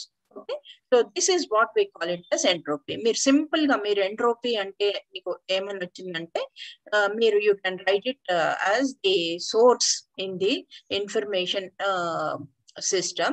It has a choice to decide from the several alternatives. There is lot of content available. There are several alternatives available. Out of all the alternatives, I have selected an alternative. But whatever the alternative which I have selected, it decides the efficiency of the communication system. So we can call it as entropy. మీరు ఇది రాసిన మీకు మార్కులు పడతాయి. ఇంకా కొంచెం చూద్దాం మనం. దీన్ని ఏం చేశారంటే సేమ్ థింగ్ ఈ లాగరిథం ని యూజ్ చేశారు. చేసి Shannon defined the unit of measurement as the amount of information involved in a choice between two equally probable alternatives. దీన్ని సోర్స్ కి ఉండే చాయిసెస్ ని ఒక ఈక్వేషన్ లో పెట్టారనమాట. పెట్టి దాన్ని ఒక to decide the efficiency of communication they have, అంటే ప్రాబబిలిటీ మనకి ఎంత ఉంది. Suppose I have only 2 choices to make. ఇప్పుడు మీరు లైబ్రేరియన్ ని ఏదైనా ఆర్ యు లైబ్రేరియన్ అంటే ఎస్ ఆర్ నో, రెండే చాయిసెస్ ఉన్నాయి చెప్పడానికి. అలాగే అట్లాంటి చాయిసెస్ మీద డిపెండ్ అయి ఉంటుంది. కాబట్టి when 2 alternatives are involved, the value of information has the probability of 0.5. Okay, so 1 divided by 2 ఎంత అవుతుంది మనకి 0.5 అవుతుంది. సో అట్లాగా you can also calculate the probability. నాకు సపోజ్ 10 alternatives ఉన్నాయనుకోండి, then you can divide that, the probability will be 5. అట్లా మీరు you can calculate the probability of the choice of the alternatives also. Entropy ni decide చేయడానికి they have developed a equation. ఎందుకంటే ఇవన్నీ mathematical గా ఉన్నాయి కదా, మనకి అంతగా అర్థం కాకపోవచ్చు. కానీ అందుకని నేను ఫస్ట్ చెప్పాను, కొన్ని కాన్సెప్ట్స్ మీరు బై హార్ట్ కూడా చేయాల్సి వస్తుంది. మీకు కొంత అర్థం చేసుకోవడానికి ప్రయత్నం చేయండి, అర్థం కాకపోతే బై హార్ట్ చేయండి, తప్పదు. So this is one such concept. Entropy అనేది ఏంటంటే you just understand that it is the choice, the probability of the choices that are available to the source. Okay, so దీంట్లో entropy is represented mathematically through this equation. Hx అనేది మనకి entropy అయితే దీంట్లో minus అనేది వాడారు. Minus ఎందుకంటే minus లో minus sign వాడినప్పుడు మీకు రిజల్ట్ అనేది పాజిటివ్ గా వస్తుంది. మైనస్ ఇంటూ మైనస్ ప్లస్ కదా, మీకు రిజల్ట్ మైనస్ గా వస్తే మీకు ఎంట్రోపీ అనేది మీరు పాజిటివ్ గా చూపించడానికి ముందు మైనస్ ఫిగర్ వాడారు. సో ఈ సిగ్మా అనేది ఉంది కదా, ఈ సిగ్మా అంటే it is a sum of all the observations అన్నమాట. Sum of all the observations అంటే టోటాలిటీ ఆఫ్ అబ్జర్వేషన్స్ ని సిగ్మా తోటి ఇండికేట్ చేస్తారు. P అనేది probability, initial probability of x. తర్వాత logarithm of the final probability, అంటే first starting probability and the last probability. ఎన్ని alternatives ఉన్నాయో, starting value, ending value. So ఈ ఈక్వేషన్ లో కనుక మీరు ఈ నంబర్స్ అన్ని రీప్లేస్ చేసినట్టయితే you will get the entropy, the figure of entropy ఎంత, ఈ కమ్యూనికేషన్ సిస్టమ్ లో ఎంట్రోపీ ఎంత ఉంది అనేది మీరు తెలుసుకోగలుగుతారు. Is that clear?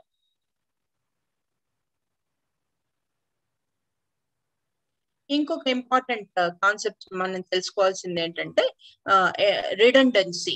Redundancy, REDUNDANCY, redundancy. So it is opposite of entropy. Entropy it is a opposite phenomena. Redundancy is used to offset noise in a communication channel. అంటే ఇప్పుడు నేను ఇందాక 10 సార్లు అడుగుతున్నాను, నీకు అర్థమైందా లేదా నేను రిపీట్, ఒక్కొక్కసారి నేను ఏం చేస్తున్నాను, చెప్పిందే చెప్తున్నాను 2 సార్లు 3 సార్లు చెప్పిందే చెప్తున్నాను. ఎందుకు ఇలా చెప్తున్నాను, 1-2 సార్లు రిపీట్ ఎందుకు చేస్తున్నాను అంటే మీకు ఇంకా కొంచెం బాగా అర్థం కావడానికి కదా. నా కమ్యూనికేషన్ ఎఫెక్టివ్ గా ఉండాలంటే నేను ఏం చేయాలి, ఫస్ట్ సారి విన్నప్పుడు మీకు నిజంగా కూడా అది అంత అర్థమైనట్టు అవ్వకపోవచ్చు. రెండోసారి you will feel comfortable, okay ఇంతే కదా, కొంచెము you feel that you have understood a little bit. మూడోసారి నేను రిపీట్ చేస్తే ఇప్పుడు కొంచెం మీరు you will become familiar with phenomena. Familiarity మీకు పెరుగుతుంది అనమాట. సో అంటే మీకు ఫెమిలియారిటీ పెరిగే కొద్దీ ఏమైతుంది, మీకు ఈ ఎంట్రోపీ అనేది తగ్గిపోతుంది, మీకు నాయిస్ అనేది తగ్గిపోతుంది. ఓకే, నాయిస్ ని మీకు రెడ్యూస్ చేయాలంటే యూ షుడ్ యూజ్ రిడెండెన్సీని ఎంచుకుంటే మీకు నాయిస్ అనేది తగ్గుతుంది. So to correct errors in a message, key or important items are repeated to ensure their reception. Sometimes whole message may be repeated. నేను అంతా చెప్పిన తర్వాత మళ్ళీ సమ్అప్ చేశాను కదా, ఫస్ట్ యూనిట్ అంతా మనం డిఫ్యూజన్ లో ఏమేమి నేర్చుకున్నాము, వాట్ ఆర్ ది కాన్సెప్ట్, మళ్ళీ ఈ క్లాస్ మొదలు పెట్టే ముందు నిన్న ఏం నేర్చుకున్నాం అనేది ఒకసారి రీక్యాప్ చేశాం కదా. అట్లా దీని వల్ల ఏమైతుందంటే రీఇన్ఫోర్సింగ్ ద కాన్సెప్ట్, మనం ఒక్కసారి చెప్పిన దాన్ని మళ్ళీ చెప్పినందువల్ల you will become familiar with this concepts అనమాట. సో దీని వల్ల నాయిస్ మీకు ఉంటే దాన్ని ఏదైతే అంటారో అన్సర్టనిటీ ఉంటుందో, ఇందాక మనం అన్సర్టనిటీ, ఎంట్రోపీ అంటే అన్సర్టనిటీ అని కూడా అనుకున్నాం కదా, ఆ అన్సర్టనిటీ మనకి తగ్గిపోతుంది అనమాట. So to correct errors in a message, key or important items are repeated to ensure the reception. Sometimes whole message may be repeated. Redundancy is considered a measure of certainty or predictability as it increases efficiency. So it is the opposite of entropy. Entropy is the opposite. Entropy is uncertainty, whereas redundancy increases certainty. So imposing repeatable words therefore increases redundancy. అర్థమైంది కదా, it is not difficult, it is very easy. Then noise, ఇంకొక important concept ఏంటంటే noise అనేది ఒక important concept. Information థియరీలో ఉన్నాయి. ఇప్పుడు మనం ఇవి చదివేవన్నీ కూడా these are all part of your mathematical theory of information అని ఇచ్చినట్టయితే మీరు ఈ కాంపోనెంట్స్ అన్ని ఎక్స్ప్లెయిన్ చేయాలన్నమాట. So noise ante another important concept in information theory is noise. Noise is anything that is added to the signal between its transmission and reception that is not intended by the source. ఇందాక మనం అనుకున్నాం కదా, నేను ఏం చెప్పాలనుకున్నాను, మీకు content చెప్పాలనుకున్నాను. నేను మీకు I want to pass on this, మీకు ఈ కమ్యూనికేషన్ గురించి మీ ఎంతవరకు మెసేజ్ ఇవ్వాలనుకున్నాను అదంతా టీచ్ చేయాలి, మీకు ఈ నాలెడ్జ్ మీకు పాస్ ఆన్ చేయాలి అనుకున్నాను. కానీ మధ్యలో వచ్చి అన్నం తిన్నావా, టెలిఫోన్ చేసిండా లేదా, వీడు నిద్రపోతుండా, బాబు ఏం చేస్తుండు, ఇవన్నీ నాయిస్ మనకి అనవసరమైనవి, ఇవన్నీ అక్కర్లేను అనమాట మనకి. నేను అవన్నీ మీకు ఇవ్వాలనుకోలేదు, కానీ ఆటోమేటిక్ ఇవన్నీ జనరేట్ అయినాయి మన క్లాస్ లోపల. ఇవన్నీ కూడా ఎందుకంటే వాళ్ళు మ్యూట్ చేసుకోకపోవడం వల్ల, డిఫరెంట్ రీజన్స్ వల్ల ఈ నాయిస్ అనేది జనరేట్ అయింది. But it can be distortion of sound in telephone, communication bugs in computer program లో కూడా కొన్ని అప్పుడప్పుడు బగ్స్ వస్తుంటాయి. ఎందుకంటే ఎక్కడైనా బై మిస్టేక్ ఫుల్ స్టాప్ పెట్టామనుకోండి, ఒక ప్రోగ్రామ్ రాస్తాము, అనుకోకుండా బై మిస్టేక్ ఏమైతుంది, కీబోర్డ్ యూజ్ చేయడంలో ఒక డాట్ పెట్టేసాం, అది అక్కడికి స్టాప్ అయిపోతుంది, ఆ ప్రోగ్రామ్ ఇంకా ఎగ్జిక్యూట్ కాదనమాట. అట్లాంటివన్నీ బగ్స్ అంటాం. వాటి బగ్స్ అంటే పురుగులు కాదు, బగ్స్ అంటే ఓన్లీ అన్ఇంటెండెడ్, అవసరం లేని స్టాప్స్ అనమాట. సో ఇలా కంప్యూటర్ ప్రోగ్రామ్ లో ఉపయోగించే బగ్స్, ఇవన్నీ కూడా నాయిస్ కి examples. To get useful information the destination must subtract the noise from the received message. మనకి ఇప్పుడు ఎంత ప్రశాంతంగా ఉంది, నాయిస్ లేకుండా ఉంటే వినే వాళ్ళు వింటున్నారు, వినని వాళ్ళు వాళ్ళ ఇష్టం, మనం ఏం చేయలేం. కానీ వినే వాళ్ళకి మాత్రము ఇట్ విల్ బి బెనిఫిట్ కదా. సో ఈ నాయిస్ లేకుండా ఉంటే చెప్పే వాళ్ళకి డిస్టార్షన్ ఉండదు, నాయిస్ నేను చెప్పాలనుకుంది క్లియర్ గా కన్వే అవుతుంది రిసీవర్ కి. So these are the benefits of మీరు ఈ నాయిస్ లేకుండా ఎప్పుడు కానీ ఎఫిషియెంట్ కమ్యూనికేషన్ లో నాయిస్ లేకుండా చూసుకోవాలి.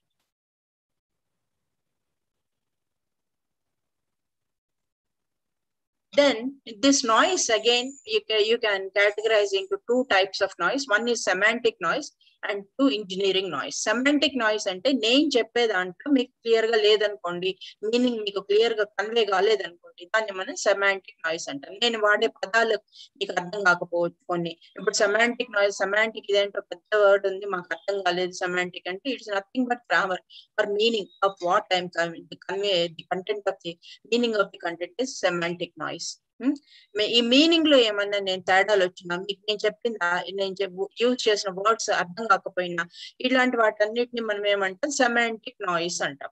The distortion of meaning occurring in the communication process which affects the reception of the message at its destination. కొన్నిసార్లు నేను చెప్పేది ఒకటి, మీరు అర్థం చేసుకునేది ఒకటి ఉంటుంది అనమాట. నేను చెప్పేదాన్ని మీరు సరిగా అర్థం చేసుకోలేకుండా అయిపోతుంది. దీన్ని meaning is conveyed in a different sense.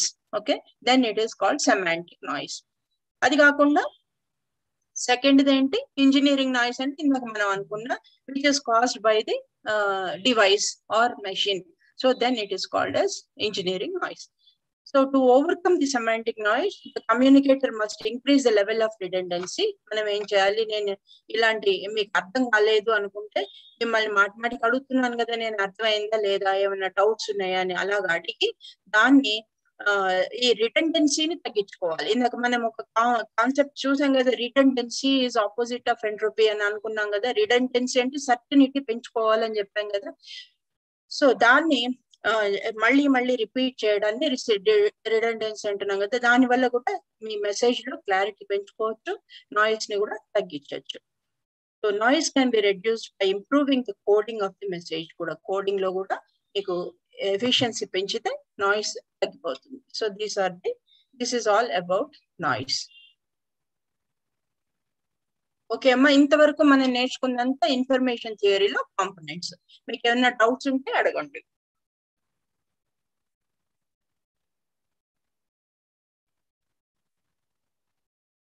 Okay, ఇంకొక కాన్సెప్ట్ ఏంటంటే ఫీడ్బ్యాక్. ఈ ఫీడ్బ్యాక్ అనేది షానన్ అండ్ వీవర్ వాడే పదం కాదు. ఈ షానన్ అండ్ వీవర్ ఇన్ఫర్మేషన్ థియరీలో పార్ట్ కాదు, కానీ ఇట్ ఈస్ వెరీ ఇంపార్టెంట్, మీరు తెలుసుకోవాల్సిన కాన్సెప్ట్. కాబట్టి మన కోర్స్ మెటీరియల్లో దీని గురించి కూడా డిస్కస్ చేశారనమాట. Feedback. Shannon and Weaver did not use this concept. It is Wiener అనే సైంటిస్ట్ సైబర్నెటిక్స్ అనే పుస్తకంలో ఈ కాన్సెప్ట్ ని వాడటం జరిగింది. So it is the transmission of receivers reaction back to the sender. It is a mechanism which allows a system to make corrections in its operation. ఇప్పుడు నేను చెప్పాను కదా, చెప్పిన దాని మీద మీ ఫీడ్బ్యాక్ ఏంటి అంటే, మీకు ఇది అర్థమైందా కాలేదా, మేడం ఏదో చెప్పుకుంటూ పోతుంది మాకు అర్థం కాకపోయినా, లేదు language she has used is not reaching us, ఆమె మాట్లాడింది మాకు అర్థం కావటం లేదు, లేకపోతే ఆవిడ మాకు ఇంకా తెలుగులో చెప్తే ఇంకా బాగుండేది, ఇంగ్లీష్ లో చెప్పకుండా తెలుగులో చెప్తే ఇంకా బాగా అర్థమయ్యేది అని. కానీ ఇట్లా ఏ రకమైన ఫీడ్బ్యాక్, ఇంకా కొంచెం మీరు ఫాస్ట్ గా చెప్తున్నారు, కొంచెం స్లోగా చెప్తే ఇంకా బాగుంటుందేమో, మళ్ళీ మళ్ళీ చెప్పండి, ఇంకొకసారి ఎక్స్ప్లెయిన్ చేయండి అని అంటూ ఉంటారు కదా. ఇవన్నీ these are nothing but feedback. నాకు మీరు ఫీడ్బ్యాక్ ఇస్తున్నారు, నా పర్ఫార్మెన్స్ ని నేను ఎలా చెప్తున్నాను, నేను చెప్పింది మీకు అర్థమవుతుందా లేదా, లేకపోతే మీకు ఒక డౌట్ రావచ్చు, నేను చెప్పిన దాని గురించి ఇంకొక డౌట్ కూడా రావచ్చు. ఎందుకంటే ఇన్ఫర్మేషన్ నేను అనుకున్నాం, మనం ఒక ఇన్ఫర్మేషన్ పాస్ అయినప్పుడు సెంటర్ నుంచి మరి రిసీవర్కి వెళ్ళినప్పుడు it stimulates the thinking of the receiver. ఇప్పుడు మీరు నేను చెప్పిందంత అర్థం చేసుకున్న తర్వాత మీకు కొన్ని డౌట్లు రావచ్చు, దీని గురించి ఏంటి, దీన్ని ఎలా రిలేట్ చేస్తాం అనేది కూడా మీకు కొన్ని డౌట్స్ వస్తే అడగడం. ఇవన్నీ these are all part of the feedback system. వీటన్నిటిని దీనివల్ల ఏమైతుంది, ఇది సెండర్ ఎవరైతే ఉన్నారో వాళ్ళు దాంట్లో మెసేజ్ ని డెలివర్ చేయడంలో, కమ్యూనికేషన్ సిస్టమ్ లో ఇంప్రూవ్ చేసుకోవడానికి పాసిబిలిటీ ఉంటుంది అనమాట. It makes the process of transmission of message more efficient. Efficiency పెరగడానికి ఫీడ్బ్యాక్ అనేది చాలా అవసరం.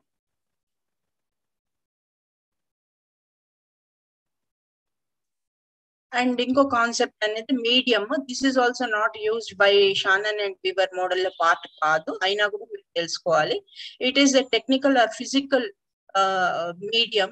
మీన్స్ ఇక్కడ జీన్స్ అని వచ్చింది చూసారా, తప్పు టైప్ చేసేటప్పుడు జీన్స్ అని వచ్చింది. It not jeans, it is means, MEANS. It is technical or physical means of converting the message into a signal capable of being transmitted along the channel. Okay, for example radio, TV, ఇవన్నీ కూడా మనం మాధ్యమాలు అంటాం. తెలుగులో మనం మాధ్యమాలు అంటున్నాం, వీటిని మీడియం అంటున్నాం మనం ఇంగ్లీష్ లో. సో దీన్ని ట్రాన్స్మిటర్ నుంచి ఛానల్ కి వెళ్తుంది కదా, ఈ ఛానల్ లో ఒక మీడియం ద్వారా ఈ కోడ్ ని మనకి ఈ ట్రాన్స్మిషన్ మెసేజ్ ని మనకు అందించే వాటిని మనము మీడియం అంటున్నాం. And the media can be of 3 types: presentational media, representational media, and mechanical media అని 3 రకాలుగా మనం చెప్పుకుంటాము. మనకి టైం కూడా దగ్గరకు వస్తుంది, యాక్చువల్ గా ఇంకొక యూనిట్ కూడా ఉంది మనకి. సో ప్రెజెంటేషనల్ మీడియా అంటే వాయిస్, ఫేస్, బాడీ ద్వారా అంటే జెస్చర్స్, మన ఫేషియల్ ఎక్స్ప్రెషన్స్, వీటన్నిటిని మనం ప్రెజెంటేషనల్ మీడియా అంటాము. తర్వాత books, paintings, photographs, writings etcetera ఇవన్నీ రిప్రజెంటేషనల్ మీడియాగా మనం కన్సిడర్ చేస్తాము. అట్లాగే telephone, radio, television, cell phone, వీటన్నిటిని మనం మెకానికల్ మీడియా అంటున్నాం. Okay, just you have some idea about these 3 types of media. And ఈ యూనిట్ లో ఇంకొక చిన్న ప్రశ్న కూడా మీకు రావచ్చు. చాలా వేరియంట్స్ ఆఫ్ ఇన్ఫర్మేషన్ సిస్టమ్ కి మోడల్స్ కూడా ఉన్నాయి. దాంట్లో యోవిట్ జనరలైజ్డ్ ఇన్ఫర్మేషన్ సిస్టమ్ ఒక దాని గురించి మీకు షార్ట్ నోట్స్ కానీ వస్తుంటుంది ఎప్పుడైనా. సో దీంట్లో ఇది very simple, you can easily explain this Yovits model. ఇది వస్తే కూడా మీరు అటెంప్ట్ చేయొచ్చు. దీంట్లో 4 ఫంక్షన్స్ ఉన్నాయి. ఈ ఇన్ఫర్మేషన్ సైకిల్లో 4 ఫంక్షన్స్ ఉన్నాయి. అవి ఏంటంటే information acquisition and dissemination, decision making, execution function and transformation function. అయితే దీంట్లో ఇన్ఫర్మేషన్ అక్విజిషన్స్ లో you gather the information, okay, from the environment, and the data it will be analyzed, it will be restructured, or it will be put in an order, okay, and before it is delivered as output to the recipient, it is processed, and then the decision making takes the output of the previous stage. Ante ikkada manam gather chestam, first stage lo we gather this information and process this data, and this data will be used for decision making. Decision making is done by choosing appropriate course of action. Chaala alternatives untai manaki, dantlo whichever is find most appropriate, you will select that particular alternative. ఇప్పుడు మనం ఏం చేసాం, ఈ corona టైంలో మనకు ఉండే alternatives ఏంటి? Physical classes. మీరు ఇక్కడికి వచ్చి యూనివర్సిటీకి వస్తే మేము అక్కడ మీకు కౌన్సిలర్స్ అరేంజ్ చేసి మీకు క్లాసులు చెప్పించడం ఒక alternative. Other alternative is online media. So ఈ కరోనా టైంలో we felt that this is the best alternative, కాబట్టి మేము we have selected this alternative. Okay, so ఇక్కడ చాలా ఆల్టర్నేటివ్స్ ఉంటాయి. దాంట్లోంచి which ever alternatives we feel is the best, we should select. And then it is transformed into actual action that can be observed. The physical event and the action may also be measured. Ippudu ee online class ella jarigayi, manam ella conduct chestunam anedi you can just observe. Ante example ki cheptana nenu what are the different stages anedi. Next stage is transformation function. It takes observable actions as input and turns them into data again. Malli din meeda feedback iskoni dinki how we try to improve the system. So these are the 4 functions which are mentioned by the Yovit. Okay. So with this we have completed unit 3. Unit 4 kada. Ma'am ఒక చిన్న doubt madam. చెప్పండి madam, ఈ redundancy topic అనేది అంటే మనకు ఐటీలో వచ్చే redundancy, ఈ రిడెండెన్సీ సేమా మేడం? డాటా రిడెండెన్సీ కాదమ్మా, ఇది కమ్యూనికేషన్ లో వచ్చే concept redundancy. That redundancy is different. దాంట్లో రిడెండెన్సీ అంటే మనకి అన్నెసరీ కాంపోనెంట్స్ వస్తుంది అనుకుంటాను కంప్యూటర్ సైన్స్ లో. yes madam, storing of same information. Yes, so that is different. Okay, here in information communication it means different. The meaning is different. It is just opposite. మీకు అక్కడ redundancy అనేది computer science లో వచ్చే దాని గురించి మీరు this ఎంట్రోపీని redundancy అంటున్నాం. మనం ఇక్కడ opposite of entropy is redundancy. Okay okay ma'am. ఏమైనా డౌట్స్ ఉన్నాయా?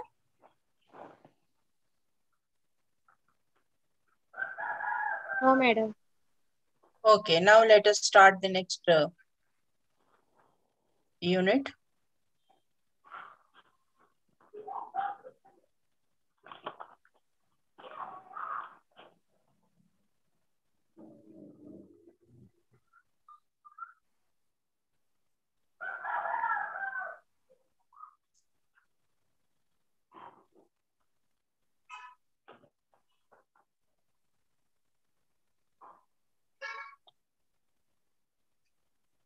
Okay, your unit 5 is communication models and theories.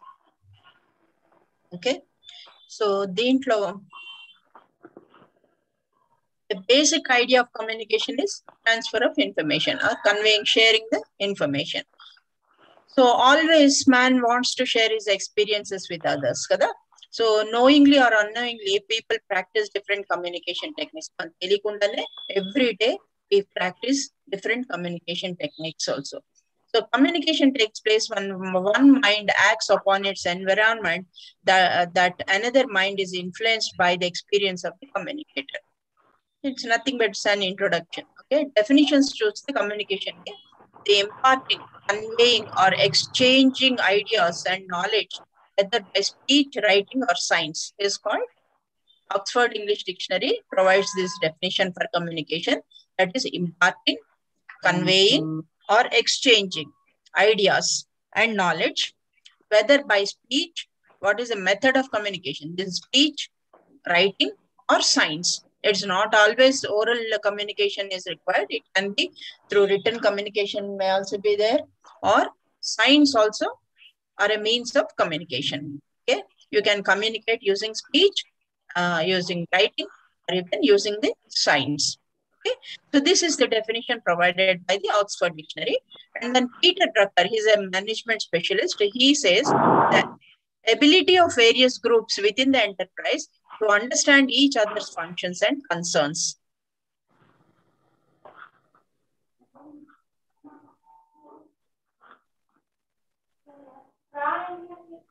So because he is a management specialist in terms of the organization, he defined this, he has given this definition, the ability of various groups within the enterprise to understand each other's functions. And so this communication helps to understand the functions of each other, one group by the other group.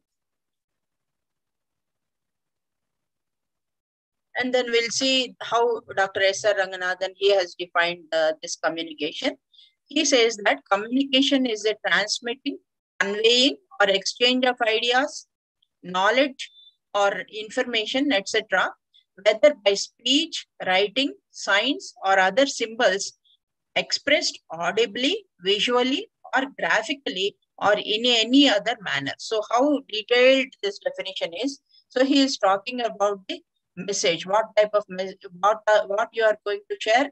You are sharing either a message or information or idea, or you are transmitting the knowledge. Okay, and how you are transmitting what are the ways in which you transmit the message. So either it is by speech or in writing or signs or any other symbols.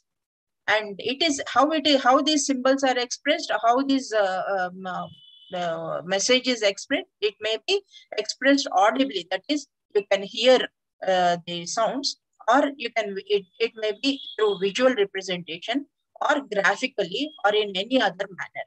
Okay, so this is how it is a detailed definition provided by Dr. S.R. Ranganathan to communication. And then if you look at the channels of communication, we have two types of channels. One is oral communication, and the other one is documentary communication. Oral communication, again, that means it may be divided as one-to-one. Oral communication may be one-to-one, person to person, or it can be of, again, it can include face-to-face talk or talk over the telephone, talking over the telephone between two persons. It is called as oral communication. So again, oral communication can be different types. So one-to-one, one person to several persons, several people, like in a group meeting. Okay, committee meeting. In a committee, there will be several persons and one person will be talking. After he finishes, the other one will talk. Okay, one person to several persons, and then one person to many. Many is a slightly bigger group. Okay, one person speech, you are giving a speech in an auditorium. Then it becomes you are addressing to many people. So it is called one person to many. And here the communication is taking place from one person to many persons. And then one person to a wide public. Suppose I am giving a lecture on radio talk. Okay, you have video lessons also. We also record lessons, and we will you can see the video lessons on YouTube or through the through the television or through Money TV. So this is public. Your one person is delivering the message to the wide public, and then the other form is several persons to several persons. It can be a group discussion. Okay, so I put some question to you. You can answer as a group. You can answer, or you can ask me questions. I can. So it is a two-way communication. It's not one-way communication, but it's a several to several people to several people. So these are the different types of channels of communication. One is oral communication, the other one is documentary. Under oral communication, again, you have these 4 types: 1-to-1, 5 types: 1-to-1, 1-to-several, 1-to-many, and 1 person to the wide public, and then several persons to several persons, many to many. Then the other method is documentary communication. Here again, you have 8 methods of documentary communication. That is personal. Personal is by way of letters are come under this personal communication, and you maintain some diaries and then workbooks. All these come under records and everything. They belong to the personal communication at personal level. So, and there are also certain documents which are not published or semi-published publications. For example, you submit a dissertation or a thesis to the university. So the university sends it for adjudication. Adjudication is valuation by another expert, will value whether you have done proper research or not, and then later you will be awarded. But still it is not published. కొంచెం స్లోగా చెప్పండి, కొంచెం స్లోగా. Okay అమ్మా, thank you madam. ఇందాక మనం ఏమనుకున్నాం, communication 2 రకాలుగా ఉంటుందని అనుకున్నాం. ఒకటి ఏంటి, ఓరల్ కమ్యూనికేషన్ అనుకున్నాం. ఓరల్ కమ్యూనికేషన్ లో మళ్ళీ డిఫరెంట్ టైప్స్ గురించి మనం తెలుసుకున్నాం కదా. దాంట్లో ఏమేమి ఉన్నాయి ఓరల్ కమ్యూనికేషన్ లో? 1-to-1 అంటే ఫేస్ టు ఫేస్, ఒకళ్ళ నుంచి ఇంకొకళ్ళకి, ఒక పర్సన్ నుంచి ఇంకొక పర్సన్ కి. తర్వాత 1-to-several అంటే ఒకళ్ళు ఇంకా చాలా ఒక మీటింగ్ లో మాట్లాడడం. తర్వాత ఒక స్పీచ్ ఇచ్చినప్పుడు ఏమైతుంది, ఇంకా కొంచెం ఎక్కువ మందితోటి 1-to-many, 1-to-several. తర్వాత మనము ఒక టీవీ టాక్ ఇస్తున్నాం అనుకో, రేడియో టాక్ ఇస్తున్నాం అనుకోండి, రేడియో ద్వారా నేను చాలా మందిని అడ్రస్ చేసినట్టయితే అది 1-to-many అవుతుంది, అంటే పబ్లిక్ ని అడ్రస్ చేయడం అంట. తర్వాత several to several అంటే చాలా మంది గ్రూప్, 2 వైపుల నుంచి, మీరు నన్ను అడగచ్చు, నేను మిమ్మల్ని అడగచ్చు, మీలో మీరు డిస్కస్ చేసుకోవచ్చు, నేను నాతోటి డిస్కస్ చేయొచ్చు. ఇట్లా ఇవి several to several, చాలా మంది, ఇటువైపు చాలా మంది ఉంటారు, అటువైపు చాలా మంది ఉంటారు. దాని మధ్య జరిగే కమ్యూనికేషన్ మనము ఓరల్ కమ్యూనికేషన్ ద్వారా ఇవన్నీ, these are different types of oral communication. రెండో టైప్ ఏమంటున్నాము, డాక్యుమెంటరీ కమ్యూనికేషన్. ఈ డాక్యుమెంటరీ కమ్యూనికేషన్ లో మనకి మళ్ళీ 8 రకాలైనటువంటి ఉన్నాయి. దాంట్లో ఫస్ట్ ఏంటంటే పర్సనల్ కమ్యూనికేషన్, అంటే వ్యక్తిగత స్థాయిలో జరిగే కమ్యూనికేషన్. అంటే మనం కొన్ని లెటర్స్ రాసుకుంటాం ఒకళ్ళకొకళ్ళు, లేకపోతే నేను రోజు డైరీ రాసుకుంటాను, పర్సనల్ డైరీ, లేకపోతే నా దగ్గర కొన్ని రికార్డ్స్ ఉన్నాయి, అవన్నీ కూడా నేను మెయింటైన్ చేస్తాను. ఇవన్నీ కూడా వ్యక్తిగతమైనటువంటి కమ్యూనికేషన్ కిందకి వస్తాయి, అంటే పర్సనల్ కమ్యూనికేషన్ కిందకి మనం ట్రీట్ చేస్తాం. అలాగే రెండోది అన్పబ్లిష్డ్ ఆర్ సెమీ పబ్లిష్డ్. అంటే దీంట్లో ఎగ్జాంపుల్స్ ఏంటంటే, మీరు సపోజ్ ఒక యూనివర్సిటీలో, మన అంబేద్కర్ ఓపెన్ యూనివర్సిటీలో రీసెర్చ్ చేయడానికి జాయిన్ అయ్యారనుకోండి. జాయిన్ అయినప్పుడు మీరు ఏం చేస్తారు, ఒక థీసిస్ ని మీ రీసెర్చ్ అంతా చేసి దాన్ని ప్రోడక్ట్ ఏం చేస్తారు, ఒక థీసిస్ గా ఒక రాసి దాన్ని మనకి యూనివర్సిటీకి మీరు సబ్మిట్ చేస్తారు.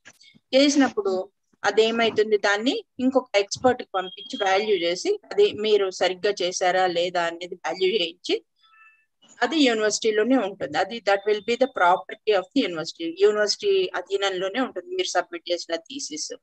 సో అది ఇలాంటివన్నీ కూడా అది పబ్లిష్ అవ్వదు. పబ్లిష్ కాకుండా, అంటే పబ్లిష్ చేయాలంటే ఏంటి, అది ఎవరికైనా పబ్లిషర్ కి పంపించాలి, వాళ్ళు దాన్ని ముద్రించాలి. ఆ ముద్రించకుండా ఉండే వాటిని అన్పబ్లిష్డ్ డాక్యుమెంట్స్ అంటాం. ఒక ఎగ్జాంపుల్ థీసిస్, రికార్డ్స్, ఇవన్నీ కూడా.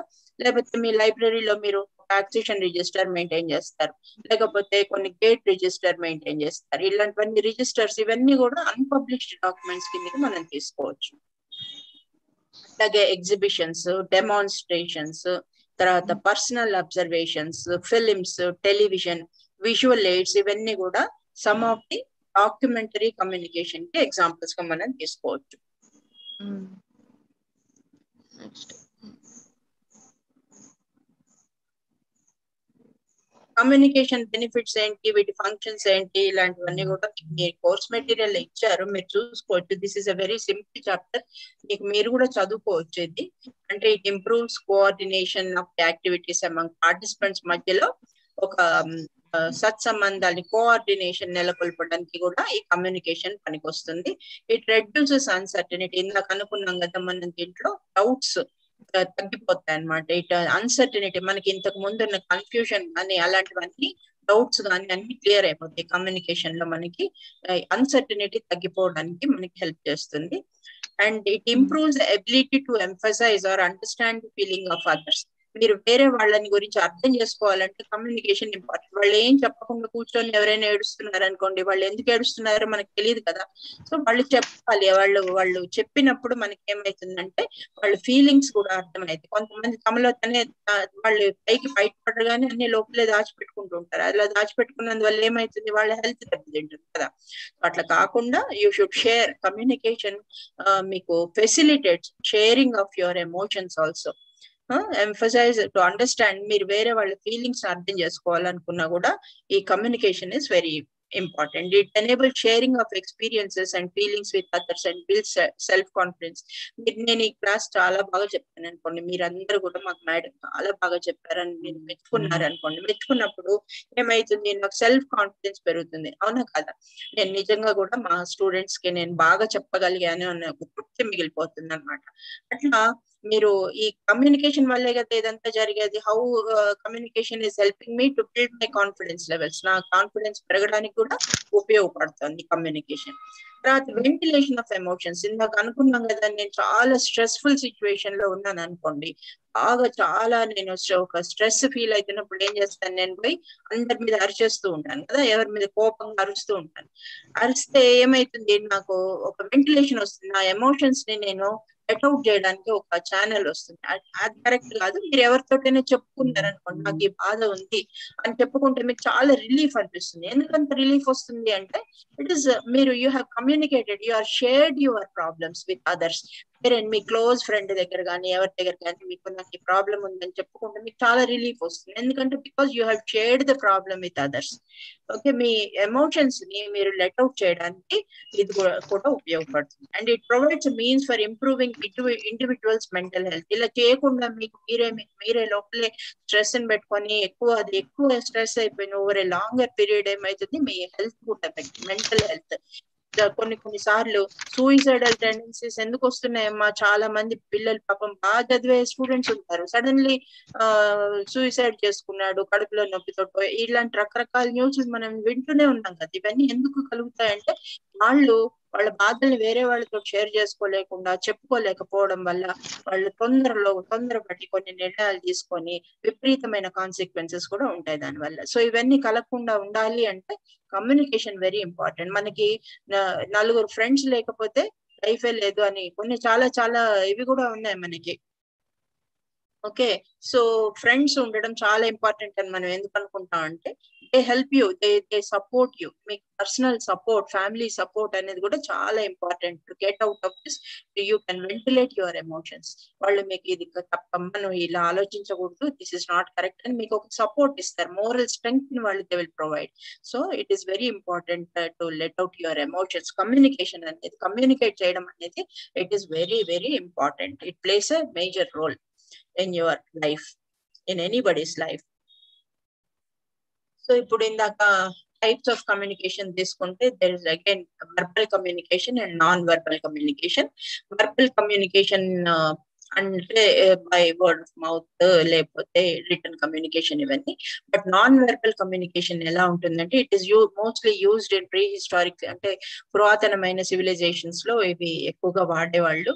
So word of mouth by means of such as facial ఇప్పుడు కూడా వాడుతూనే ఉన్నాము కొన్ని మనము ఈ non verbal communication even today we use to certain extent. So facial expressions, movement of head, ఇట్లా నాట్ చేస్తాం. ఇట్లా నాట్ చేసినప్పుడు ఏంటంటే ఓకేనా అంటే ఇట్లా అంటాం, మాట్లాడడం ఓకే అన్నాం. Sometimes we turn our head, అది యాక్సెంట్ కావచ్చు, ఇట్లా చెప్తే నో అని, అంటే ఓకే ఎస్ అని. అవునా కాదు? మనం ఇట్లా ఇవన్నీ వాడుతూనే ఉంటాం. Knowingly or unknowingly we are using this type of communication in our day to day life. So facial expressions, movement of the body parts, signals, signs, symbols, ఇవన్నీ కూడా ఈ నాన్ వర్బల్ కమ్యూనికేషన్ కిందకి వస్తాయి. సో దీంట్లో మళ్ళీ సిగ్నల్స్ అంటే మనకి తెలుసు, ట్రాఫిక్ లైట్స్ మనం చూస్తూనే ఉంటాం. That is the best example of signals. దీంట్లో రెడ్ లైట్ వస్తే what it indicates us to stop, తర్వాత వెయిట్ చేయమంటుంది, ఇంకొకటి గ్రీన్ వస్తే ప్రొసీడ్ అని. ఇవన్నీ కూడా మనకు తెలుసు, మనకి వి నో ఆల్ దిస్. తర్వాత సైన్స్, అవన్నీ సిగ్నల్స్ అంటున్నాం మనం. It indicates you something. So science కూడా మనం ట్రాఫిక్ సైన్స్ చూస్తూనే ఉన్నాము. ట్రాఫిక్ సైన్స్ లో ప్రొసీడ్ అని ఉంటుంది, టేక్ రైట్ అని, టేక్ లెఫ్ట్ అని, టేక్ యూ టర్న్ అని, ఇలాంటి డిఫరెంట్ సైన్స్ కూడా ఇక్కడ మనకి మీకు దీంట్లో చూపించాను ఈ స్లైడ్ లో. ఇక్కడ రోడ్ సైన్స్ అన్ని ఉంటాయి కదా, take turn left, turn right, తర్వాత టేక్ గో స్ట్రైట్, ఇవన్నీ కూడా మనము దేర్ ఆర్ సెవరల్. ఇక్కడ స్టాప్, దిస్ ఇండికేట్ స్టాప్, ఇట్లా చాలా సైన్స్ ఉన్నాయి, రోడ్ సైన్స్. ఇవన్నీ వీటిని మనం సైన్స్ అని అంటున్నాం. తర్వాత సింబల్స్ కూడా మనం ఏం చేస్తాం, they are not easy to understand like science.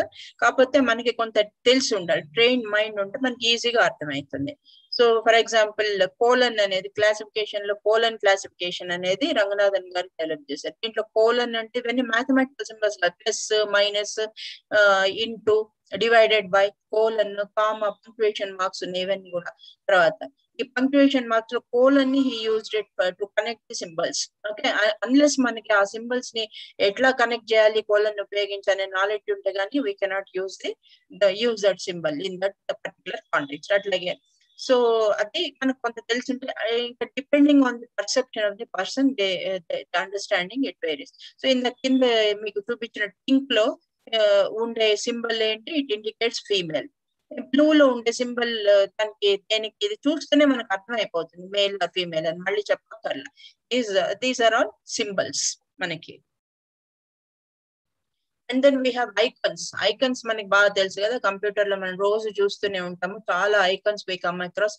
ఈ పి అంటే పింట్రెస్ట్ అని, తర్వాత ఇంకా ఇవన్నీ ట్విట్టర్ వాడుతున్నాము మనము, యూట్యూబ్ వాడుతున్నాము, గూగుల్ ప్లస్ అంటే గూగుల్ వాడుతున్నాము, ఫేస్బుక్ కి సింబల్, ఇదేమో మనకి దీన్ని ఏమంటారు, లింక్డ్ఇన్ కి వాడుతున్నాము. సో ఇలా మనకి ఇవన్నీ icons, these are all different. Explorer కి వాడుతున్నాము, ఇంటర్నెట్ కి ఐకాన్ ఉంది, ఇవన్నీ కూడా different icons we are using.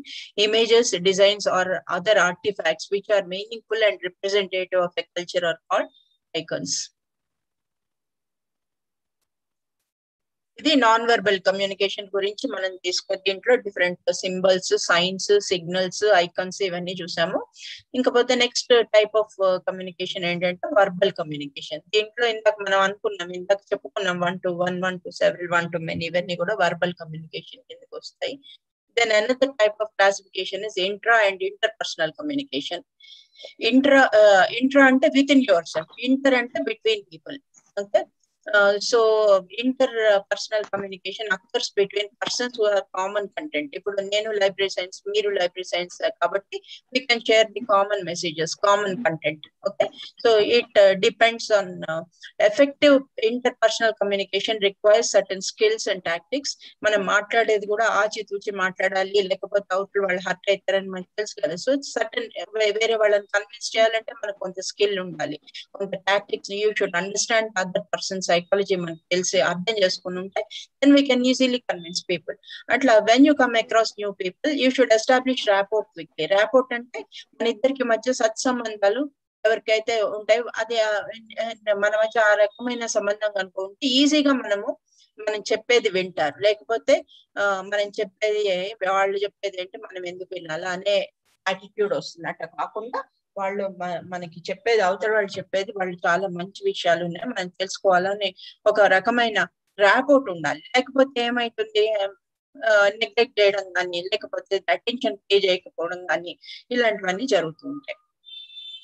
So interpersonal communication develops collaboration between peers, superiors and subordinates. ఒక ఆఫీస్ సిచ్యువేషన్ లో కూడా తోటి ఉద్యోగులకి సహ ఉద్యోగులతోటి లేకపోతే మన పై స్థాయి ఉద్యోగులతోటి కానీ తర్వాత మన కింది స్థాయి ఉద్యోగులతో కానీ మనము మంచి కమ్యూనికేషన్ ఈ ఇంటర్పర్సనల్ సంబంధాలు బాగా పెంపొందాలంటే మనకి ఇంటర్పర్సనల్ కమ్యూనికేషన్ అనేది మనకి ఉపయోగపడుతుంది.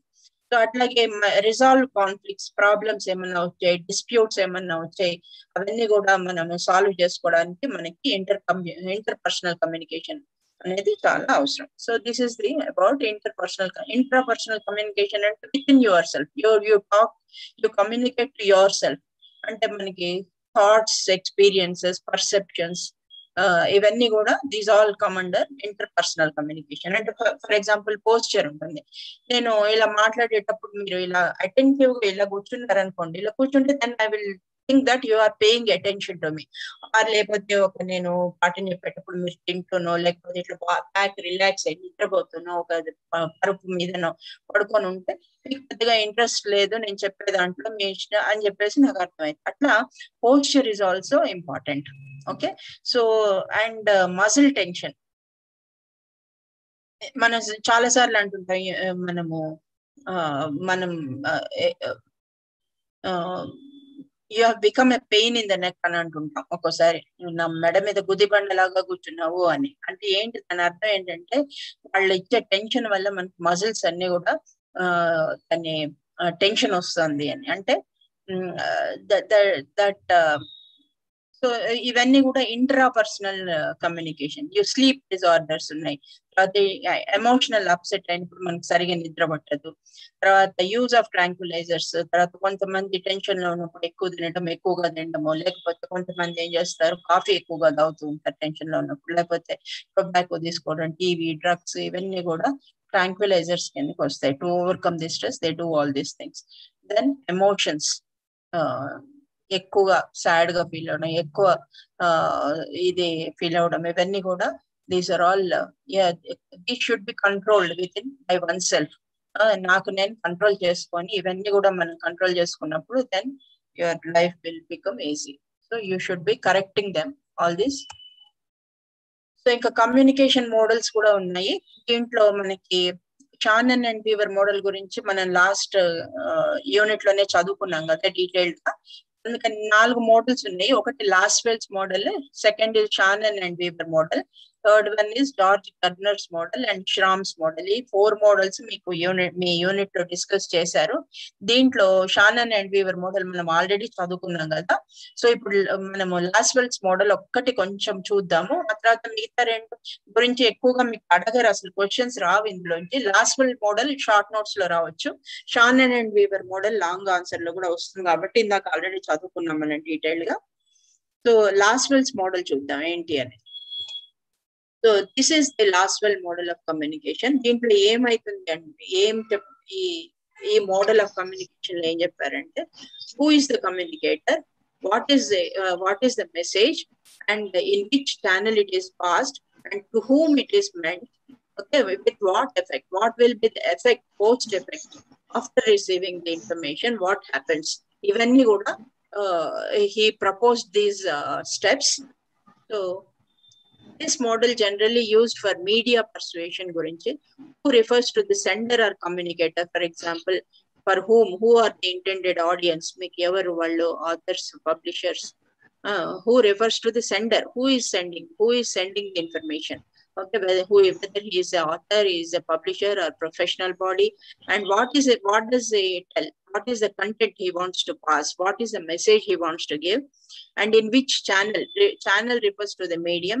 For example, whether he is using the medium of books or journals or manuscripts or TV or whatever is the medium channel. And then which effect, with what effect, refers to the feedback of the receiver. If you are giving the feedback, it refers with what effect anedi the receiver should tell. Okay, the destination should give the feedback. So this is the model proposed by Laswell. So I think with this we have completed this chapter, and inka manaki 6 chapters complete cheyali actual ga as per your timetable, but due to the time constraint we could complete only 5 chapters. And రేపటి నుంచి మీకు Radhika madam అని మన కాకతీయ యూనివర్సిటీలో she is the faculty there. She will continue మీకు మిగిలిన chapters అన్ని కూడా మేడం చెప్తారు మీకు రేపటి నుంచి. సో మీరు ఇక్కడ నుంచి మీరు మిగిలిన చాప్టర్స్ మేడం డీల్ చేస్తారు. So I hope you have followed what ever we have discussed in this 2 days. నేను మళ్ళీ మీకు షేర్ చేస్తాను మీ గ్రూప్ లో ఈ పీపీటీస్ కూడా. You don't have to worry about that. తర్వాత మీరు కొలేట్ చేసుకొని మీరు you try to understand the concepts. Okay మీకు నెక్స్ట్ సెషన్ మళ్ళీ ఉంది కాబట్టి I don't want you waste your time. మీకు ఏదైనా డౌట్స్ ఉంటే you can always you are welcome. Okay, తర్వాత నన్ను కాంటాక్ట్ చేయండి. డిపార్ట్మెంట్ లోనే ఉంటారు.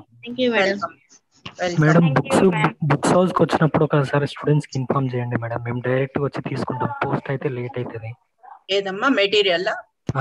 బుక్ హౌస్ కి వచ్చి తీసుకుంటాం. పోస్ట్ అయితే లేట్ అవుతుంది మేడం. పోస్ట్ అయితే Kiran will take care of your I request Kiran to respond.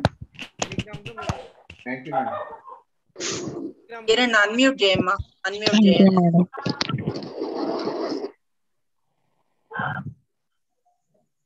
Telegram లో ఇన్ఫర్మేషన్ పాస్ చేస్తాం. మీరు టెలిగ్రామ్ గ్రూప్ కోర్స్ అయిపోయేంత వరకు మీరు ఫాలో కాండి. మీకు టెలిగ్రామ్ లింక్ కూడా మీకు వాట్సాప్ గ్రూప్ లో పెట్టాము. దాన్ని మీరు టెలిగ్రామ్ యాప్ డౌన్లోడ్ చేసుకొని మీరు చేస్తే మీరు అందులో కొంచెం జాయిన్ అయిపోతారు.